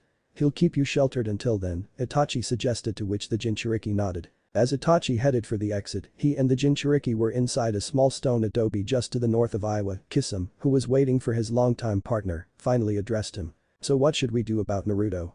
It looks like killing that odd blue beast student was more traumatic than we thought it would be, Kisum questioned, to which Itachi sighed. I think we should let out his grief for now. If he's still like this by the time we get back to AIM, then try to talk to him. Maybe you can snap him out of it, Itachi replied as he and Kisum stayed in the front porch of the adobe to protect themselves from the rain. Nearby, Naruto, on the other hand, apparently couldn't care less about the rain as he was standing atop a tall tree, his face left bare as he was currently wearing his mask. His head hung downwards as he couldn't bring himself to look up into the rain clouds. As the rain kept falling down, it began trickling down Naruto's face and mixed in with the large tears flowing from his eyes. For Naruto, the full realization of what he had done finally sunk in. He had just committed his greatest sin and killed Lee. What have I done? And now distraught Naruto said himself as he placed his right hand to his face. Hami, what have I done? Chapter 11, The Burdens We Carry. Lifeless. That word described how Naruto felt at this moment. Naruto, Itachi, and Kisum had made it through Aim's gates, and Naruto still wasn't himself. Every question or comment Itachi or Kisum made to get Naruto out of his depression was met with indifference or a short answer. Itachi was getting worried, though it wouldn't physically show. He knew that if Naruto wasn't pulled out of his current state, he might not be salvageable, and everything Naruto had worked for would be undone. As they climbed the stairs, Naruto kept his mask on to hide his pain. He didn't think about it, but it was almost like his was back when he was a genin. He was once again wearing a mask, literally this time, to hide how he truly felt underneath. However, this thought was the farthest thing from his mind, blocked by the image of his dead former friend. As they made it to the main room, Naruto glanced up and saw Nagato, Konan, and Hinata were conversing with one another. Hinata appeared tired, showing that she and Konan had just done some training. Hinata turned to see Naruto, Itachi and Kisum walk into the room. She smiled at her lover, but was met with a masked glance before Naruto walked over towards his room. That got Hinata worried. Naruto-kun. Called Hinata only for Naruto to ignore her as he walked down the hallway. What happened? Asked Nagato, when he also took note of the blonde's weird behavior. We found the Yanbi and Gobi Jinchuriki. We have their backing, but to get it we had to clear some bandits out of a local village. It was simple enough until, said Itachi, sighing before speaking again. Until we ran into some Konoha shinobi, one of them being Rock Lee, one of Naruto's old friends. Me and Kisum dealt with the 3 unknown shinobi, but Naruto fought Lee and killed him. Hinata gasped upon hearing the news. Lee was dead, and by Naruto's hand no less. She could only imagine what was going through his head. Baki's been like this ever since it happened, said Kisum, glancing at the direction Naruto left at. What should be done? We can't leave him like that, said Konan. As she had grown to actually befriend Naruto, she didn't like to see him in such a state. Maybe I should try to talk to him, said Hinata, but felt a hand on her shoulder, which, surprisingly, belonged to Kisum. You should probably let me handle it. "I think I can get through to him," said Kisum, giving a small toothy grin to the Hyuga. Hinata nodded, albeit with clear reservations, before Kisum walked toward Naruto's room down the hallway. "Is it a good idea to have him talk to Naruto-kun?" Hinata asked the others. Itachi sighed again before speaking. Kisum was forced to kill many of his own comrades more times than any shinobi should ever have to before he joined us. As of right now he's probably the one who knows what Naruto is going through better than anyone, Itachi pointed out. The four shinobi now waited for the discussion to play out. With Naruto blocked out all noise as he walked into his room in aim. Closing his door, Naruto let a tired, weary sigh as he felt his shoulders slump over. He sat down at the foot of his bed and hung his head as he looked at the floor. His hand slowly reached up to remove his mask, revealing an emotionless face and red, swollen eyes, signs that Naruto had been crying. Naruto set his mask down on the bed and then ran his hands from his face through his hair. He then rested his arms on his legs. "This is not how I thought this would go. Everything was so much easier when I ran this scenario through my head. But, seeing Lee die and knowing that it was done by my own hand, it wasn't nearly at all what I wanted. Kami, can I really lead a charge to my old home? I thought I was ready for the burden heart, but now I just don't know anymore," thought Naruto as he struggled with his inner thoughts. "You can't be doubting yourself now, kid. I know that it's hard and it wasn't nearly what you expected, but now is not the time for self-pity. This group needs you focused and ready, or everything that we've been working on will be for nothing," said Kurama, trying to will his vessel back to life. Naruto heard his comrade's words and tried to in mind, but it wasn't enough to bring him back. Naruto could feel the sorrow rising back up when he heard his door open. He looked up to see Kisum shutting the door as he entered the room. "I think we need to have a talk," said Kisum, as he leaned his back onto the nearest wall. "You're going to give me a pep talk. This ought to be good," said Naruto looking back at his feet. I know, I'm not the type to talk to people about their problems, but just hear me out," said Kisum, while Naruto merely shrugged. "When I was still in Kiri and hadn't taken Samehada yet, I was sent on a protection mission. The others I were with were carrying vital information that needed to be guarded at all cost. Everyone there pretty much treated me like an outcast. With my blue skin, sharp teeth and all. One girl offered for me to join them, but I declined, keeping focused on the mission at hand. Eventually, we were surrounded by enemy forces, and we knew that we couldn't hold them off. So, as the protection of this group, I had two choices. Either I fight off the forces and possibly get killed, letting them take some of our group for interrogation and get the information, or I kill my comrades and keep the information out of enemy hands. Let me guess, you beat the odds and killed all the enemy, right?" asked Naruto, forcing a sarcastic tone into his voice. "Nope. I killed every single member of my group," said Kisum, getting a shocked look from Naruto. "You did?" asked Naruto, surprised that Kisum would have chosen that route, even the girl who was nice to you. "Yes, even her," said Kisum, putting his hand on Naruto's shoulder. "You see, Naruto, sometimes doing what needs to be done means you might have to cross some lines you're not prepared for. The pain will be there and it may stay for a long time, but if you learn to accept what's happened and press on, it does get better. The pain didn't last long with me because I knew it was the right move. When you choose a path like the one we have, your hands will be stained with the blood of those you once called comrades. That's just how things are in our line of work. I understand where you're coming from, kid. The people in that squad, they weren't the only people I once fought side by side that I then had to kill. It might be easy, it might not be, but if there's one guarantee, it's that it's going to happen.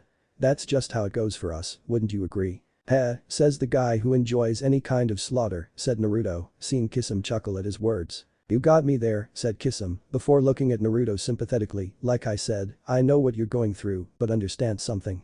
We need you, Gaki. You made all of this possible, but the job's not over yet. Harden your heart, get back on your feet, and know that you got a lot of people behind you." With that, Kisum got up and left Naruto alone with his thoughts. Naruto stared down at his hands, now open and palms up. Once again, Lee's body appeared in his mind. After about an hour or two of deep thinking and soul-searching, however, Naruto forced a memory to the far reaches of his mind, clenching his fist and closing his eyes. "I'm sorry for what I did to you, Lee.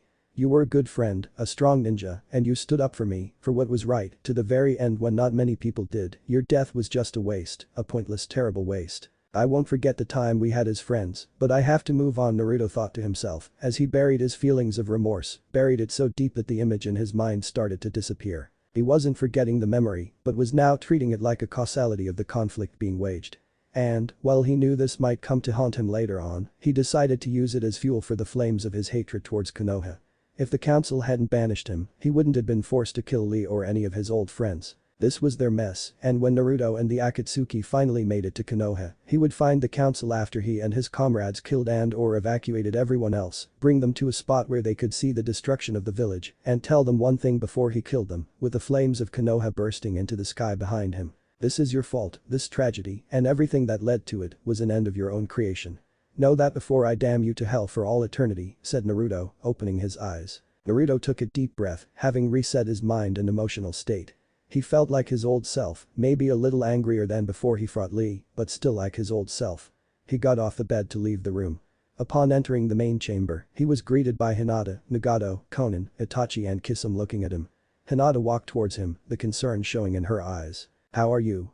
Asked Hinata, worry present in her voice. I'm better. Still a little angry, but I'm doing alright, said Naruto, giving a reassuring smile. It's good to see you back to normal, said Konan, smiling at the blonde. Well, I'll be maybe Kisame has a soul after all if he managed to get you to listen, Nagato chided. I wouldn't get your hopes up, Pain-sama, Kisame joked back. Please, just call me Nagato. He turns to Naruto, anyways, I think you should take a couple of days off just to be sure you're ready for the next part of the plan, said Nagato, wanting Naruto to be sure that he was ready. I appreciate it, but we still have much to do and I can't be on the sidelines, said Naruto, before everyone turned to see Zetsu coming into view. I got some news. Sasuke's just defeated Deidara. At least he went out with a bang, White and Black Zetsu said, respectively. Oh dear, we lost another one. That makes 3 losses. Good thing we got a new recruit and most of the Jinchuriki on our side or this could have been a problem. So where is Sasuke? Kisame said. Sasuke managed to get himself out of the explosion's radius, but still needs to recuperate from the fighting. He is currently held up in a small house with 3 other people, said White Zetsu, while the group of 6 shared their shocked gazes amongst each other. Itachi looked at Nagato, and Nagato knew that look. Itachi, we still, started Nagato, before Naruto interrupted. We still haven't heard from Yujito about Kumo's involvement in our plans, until we get word from her, we'll have to wait to see what she and Killer Bee, the Hibichi Jinchuriki, will do.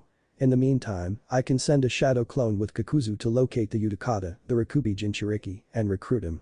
Meanwhile, Itachi can finish his business with Sasuke, with me and Kisame providing backup. Sound good to everyone? Asked Naruto, looking around everyone. Sigh very well. Itachi, go with Naruto and Kisame and finish up with your brother. Naruto, make sure you send that clone with Kakuzu and find the Rikubi. Dismissed, said Nagato, leaving the group. Hinata, we should continue your training. If we keep going at our current rate, you should be ready to fight by the time both Sasuke and Utakata have been dealt with, said Konan, getting a nod from Hinata before the Hyuga turned to face Naruto. Be safe, said Hinata before kissing Naruto goodbye. Naruto smiled at her as she smiled back and left with Konan. Naruto turned around and looked at Itachi, who was giving a grateful smile, albeit a small one. Thank you Naruto, said Itachi, while Naruto put his hand on Itachi's shoulder. No problem. Anyways, I guess it's time for you to settle things with Sasuke, said Naruto, as he, Itachi and Kisame left once again, but this time to end a sibling dispute, once and for all. Back in Konoha, Tsunade-sama, my request has not changed, said Guy, with Neji and Tenten standing behind him. Ever since Team Guy had come back with Lee's body and given Tsunade the news of the Akatsuki, Guy had requested, no demanded, that Tsunade send him and his team after the Akatsuki to avenge Lee. Each time he received the same answer from Tsunade, that is to say she keeps denying their request, and each time he and his team were getting more livid with each refusal. As I've told you, I can't send you after the Akatsuki. We don't even know where their main base is located, and, even if we did, I'm not sure I would send you to their base, said Tsunade, understanding how upset Guy and his team were over Lee's death, but also knew that she couldn't risk them. With all due respect, Tsunade-sama, I have more stake in this than just Lee.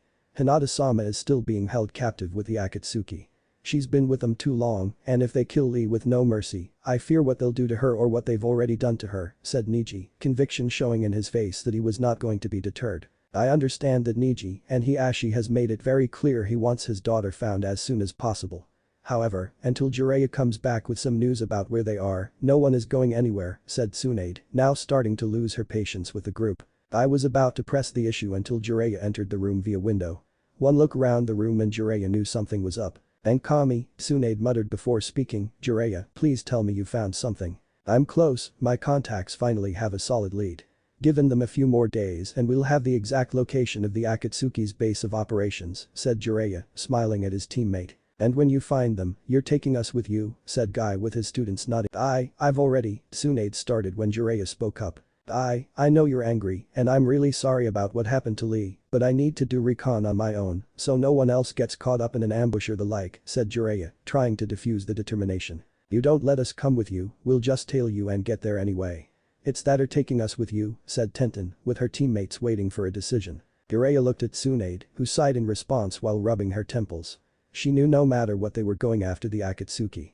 Hell, she could suspend them from duty, but they would sneak out first chance and be off in an instant.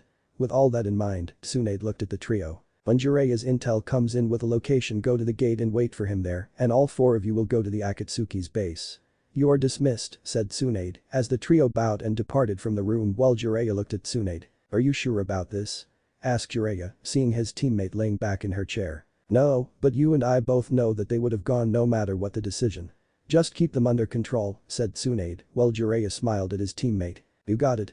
Well, might as well get something to eat while I'm here. You want to come? Said Jiraiya while he headed to the door. You know what, I think I'll join you on that, said Tsunade, getting up from her chair. Finally agreeing to go on that date with me? Asked Jiraiya, smiling at a now frowning Tsunade. Don't push it, Jiraiya, said Tsunade, who couldn't help but smile as Jiraiya chuckled at her reaction and left to grab dinner with her teammate, unaware that Lee's death was only the start. Chapter 12, a loose end. The Uchiha brothers, with Hibi, Sasuke Uchiha was currently unwrapping the rest of his bandages, the wounds from his battle with Tadara having just finished healing. It had been 4 days since the fight and Sasuke had just escaped death by the skid of his teeth. He had to resort to summoning Manda, putting him in a genjutsu with his Sharingan and hiding in his mouth. Manda died in the process, but Sasuke figured it was better Manda than him. His teammates, which could barely function as such without him around, were already packing up their personal supplies while he got dressed.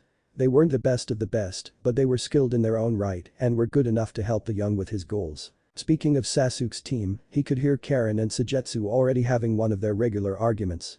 Ignoring the migraine-inducing shenanigans of both Sujetsu and Karen, Sasuke pulled back the sliding door separating his room from his team's room. Upon entering, he noticed that Karen had just shoved Sujetsu out of the way so that she could be directly in front of Sasuke. How are your wounds, Sasuke-kun? Asked Karen, who spoke with her innocent voice. I'm back to full strength now. We need to move out, we're getting close, said Sasuke before picking up his kusanagi and making his way out of the small establishment. Sheesh, he's been lying on his back for 4 days, and right when he feels better it's off we go, said Sujetsu, strapping his executioner's blade to his back. He must think that running into the Akatsuki like that is a sign that he's catching up to his brother, said Jugo as he followed Sasuke out through the door. Ugh, he's so stubborn, but that just makes him so much more attractive, said Karen, musing over Sasuke. Give it a break, Karen, said Sujetsu, who then ducked a punch directed at his head. Shut it, Sujetsu, yelled Karen while shaking her fist at the waterman. So what's the next move? Asked Jugo as the quartet moved back onto the road. We go to the next town and see if we can find any news about the Akatsuki. That bomber and masked man must have been in town around here and we can track them from there, said Sasuke, his mind focused on achieving his goal. I don't think tracking them is going to be a problem, said Sujetsu, getting everyone in the team's attention. Sasuke and the others looked in the direction Sujetsu was looking in. The sight that caught Sujetsu's notice was apparently an unwelcome one, as it was enough to earn a scowl from Sasuke. Sitting on a tree branch reading a book was Naruto, though he didn't know it just yet, masked and in Akatsuki garb. Did you enjoy your little game of bomb tag with Tadara?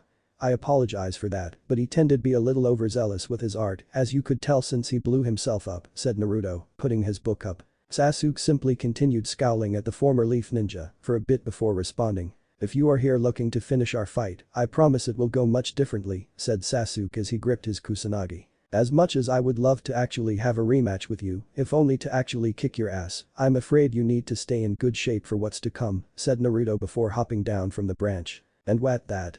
Asked Sasuke while narrowing his eyes at the masked man. The thing you've been after for nearly all your life, said Naruto, giving a mock bow. If you would follow me, I will lead you to your brother. After a few 10 seconds Naruto began to walk through the forest of trees while Sasuke and Ko followed him with their eyes. What do you think, Sasuke?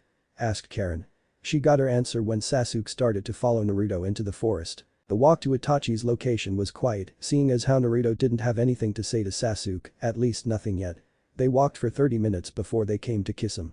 Beyond Kisame, Sasuke saw a compound of in the distance where he was assumed that Itachi was waiting for him.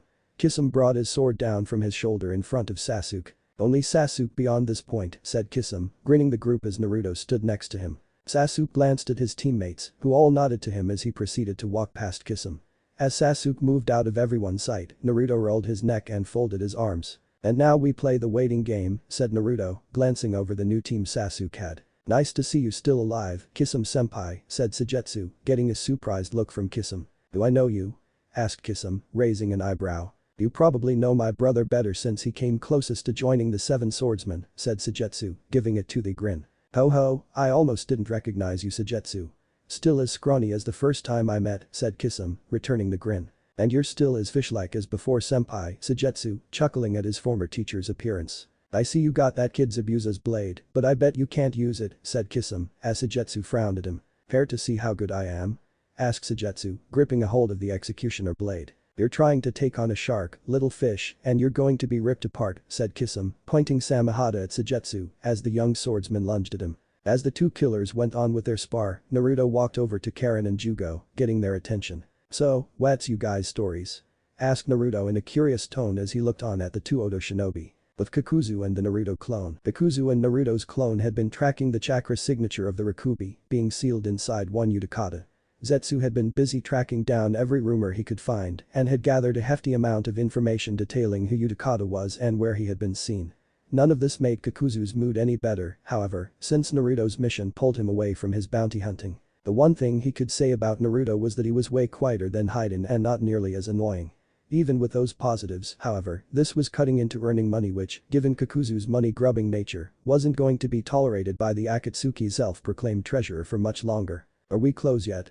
I wanna wrap this up so I can go back hunting," said Kakuzu, while Naruto merely kept his eyes forward. "It shouldn't be too much longer, the signal's getting stronger," said Naruto, not bothering to respond to Kakuzu's other concern. Kakuzu merely grunted in response, but was brought out of his seething by the sight of bubbles suddenly appearing around them. "Bubbles?"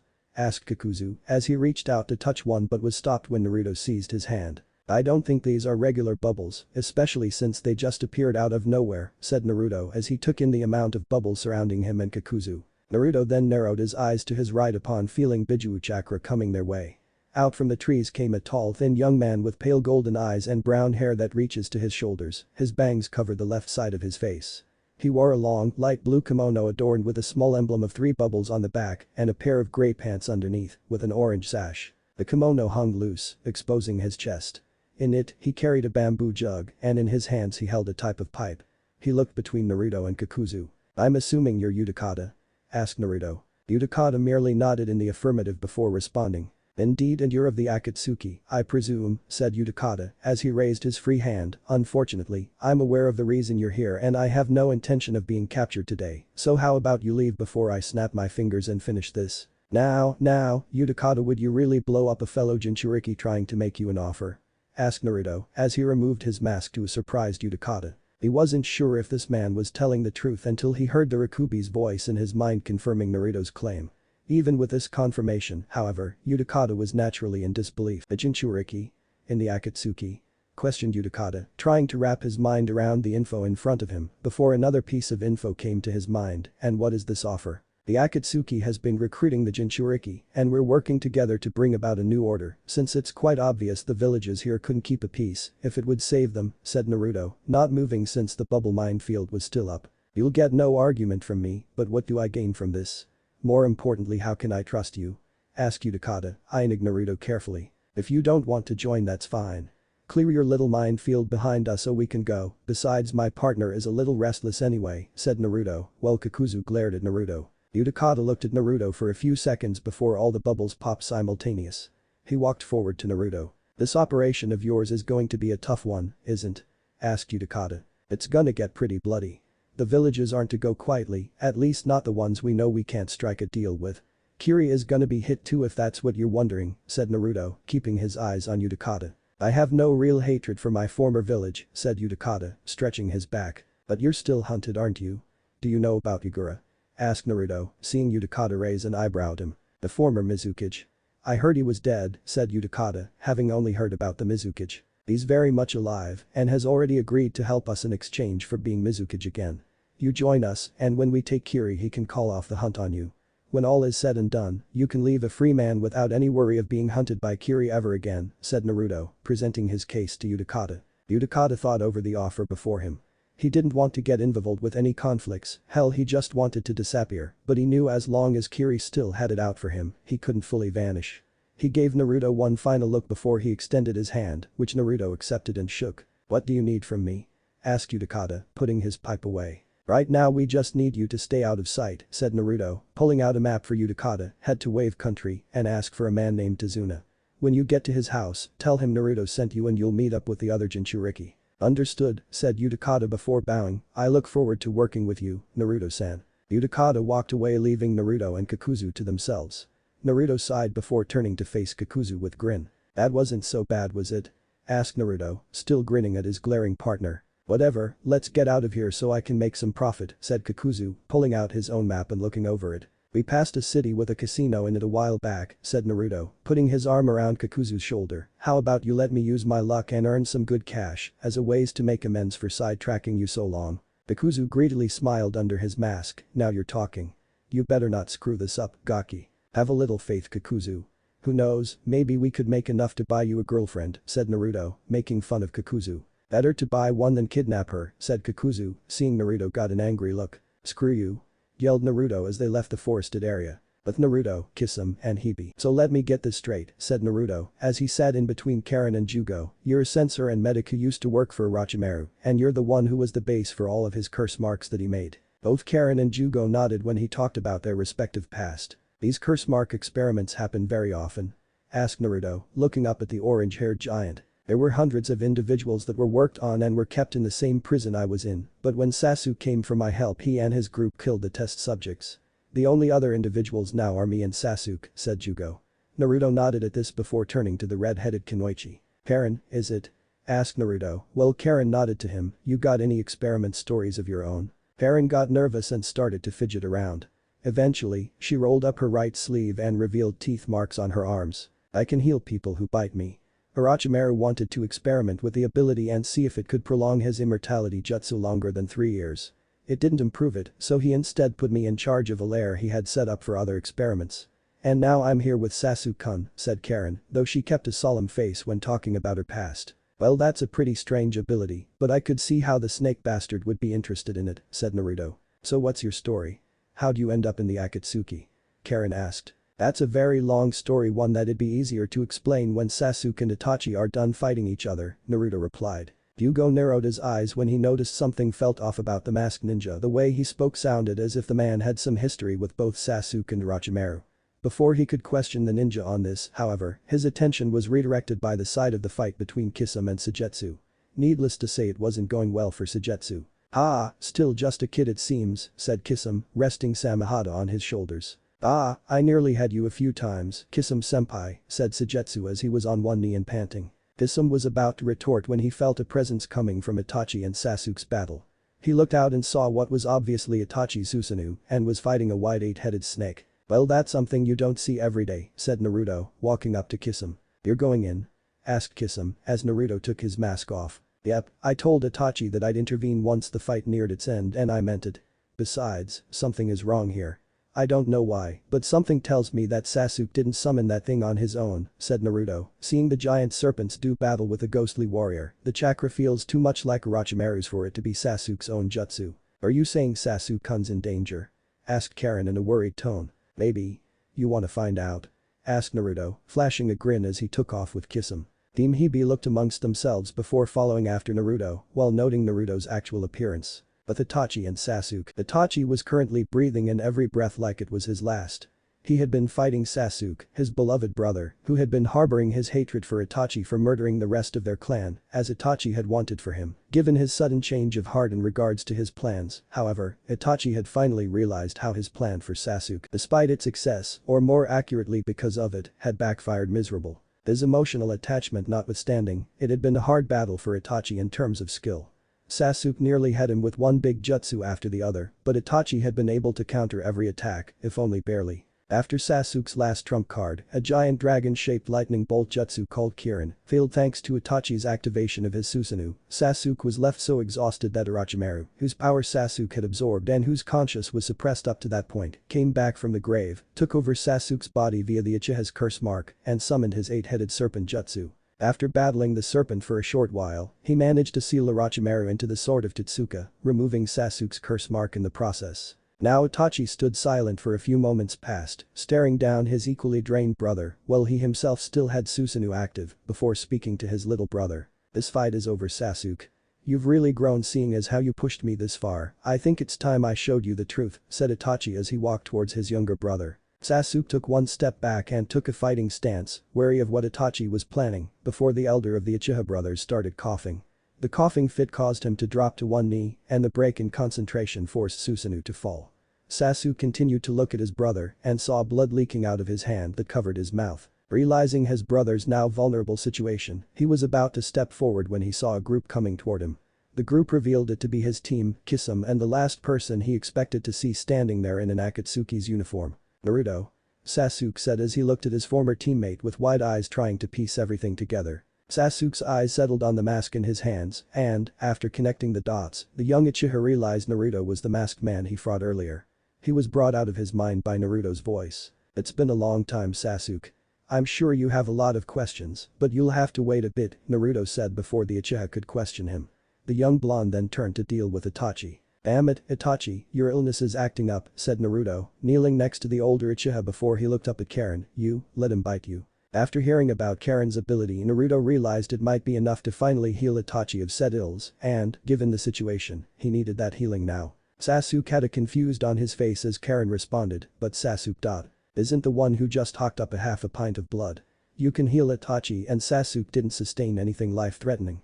"Do it," yelled Naruto, releasing his chakra to get his command across. Despite her obsession with Sasuke, Karen realized that not complying with the Uzumaki's demand would be the equivalent of a death sentence at this point. Despite her reluctance, Karen walked towards Itachi. Sasuke was about to tell her to stop, but collapsed forward. He was caught by Naruto, who let out a sigh. "Sorry, Sasuke, but we need your brother alive, and after what he's done for me, I'm afraid this is as close as you'll ever get to your revenge. Besides, there's a lot of things me, you, and your brother need to talk about, so rest up." "You're gonna need it," said Naruto as Sujetsu came over to help support him. Sasuke looked on as Itachi was glowing green with healing chakra and looked between him and Naruto, who was walking over to see how Itachi was faring, as a few thoughts went through his head. "Why are you and Itachi on the same side? What the hell is going on? What happened to you, Naruto?" And then Sasuke's world went black as he drifted into unconsciousness, his questions unanswered for now. Chapter 13 Lost Bonds. Clash a name. But Sasuke awoke in a bed of a room he'd never been in. He sat up and grimaced as he felt his side flare up in pain. He looked at his abdomen and saw it was bandaged up along with his shoulder.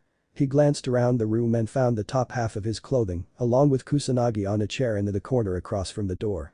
He propped himself up, using his pillow underneath him. He sat there and began to think about everything that had happened in the last however long he had been out. He remembered his fight with his brother and how Itachi had him on the ropes until Itachi started to cough up blood and put himself into a weakened state.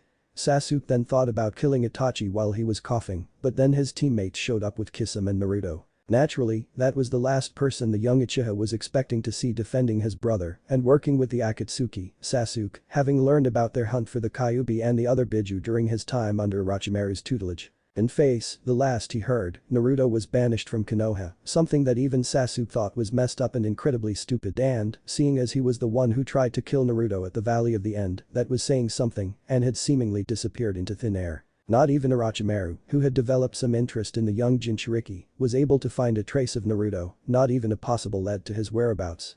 Of greater concern to Sasuke, however, was that Naruto saved Itachi from death, denying Sasuke his revenge.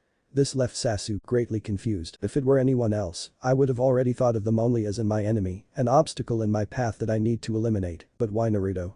Something's very wrong after the incident in that town a few years ago. He obviously knows about Itachi and the Akatsuki, and that they're after him, I'm sure, and he would have certainly learned about what Itachi did to our clan by now. Yet he's joined their ranks and was willing to protect Itachi.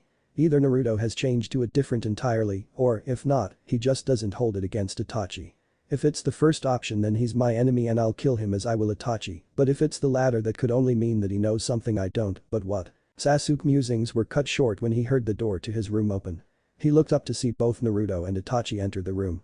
The duo closed the door and stood in front of Sasuke's bed as the younger of the Uchiha brothers narrowed his eyes at them. Either I've ended up in some opposite version of some world and I didn't realize it, or you have some explaining to do, Naruto, said Sasuke, who refused to verbally acknowledge his brother's presence. I guess I do, though I'm not the only one, said Naruto rather nonchalantly. Itachi, meanwhile, still had his serious expression. We'll tell you how Naruto got into the Akatsuki first.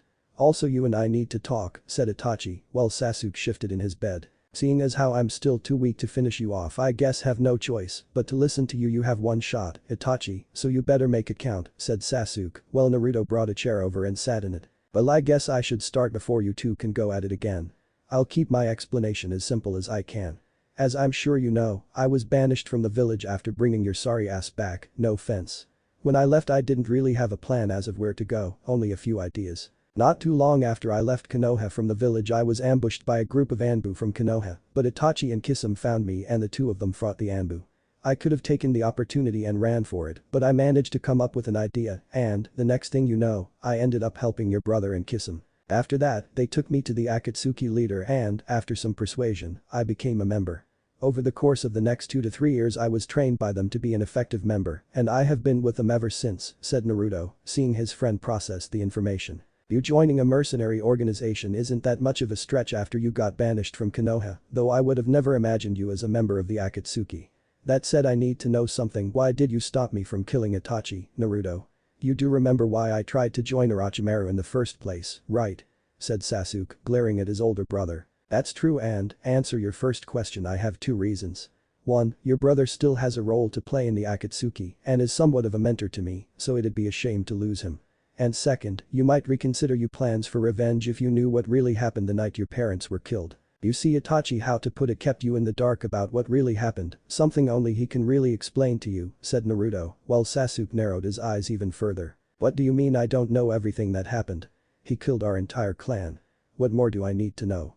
Said Sasuke, while Itachi averted his gaze. He did kill your clan, of that there's no doubt, but it was either that or something far worse, said Naruto, getting a confused look from Sasuke. What are you talking about? Asked Sasuke while Naruto looked over at Itachi before walking over to the door. Like I said, only Itachi can tell you, or, to be more precise, he's the only one who should tell you.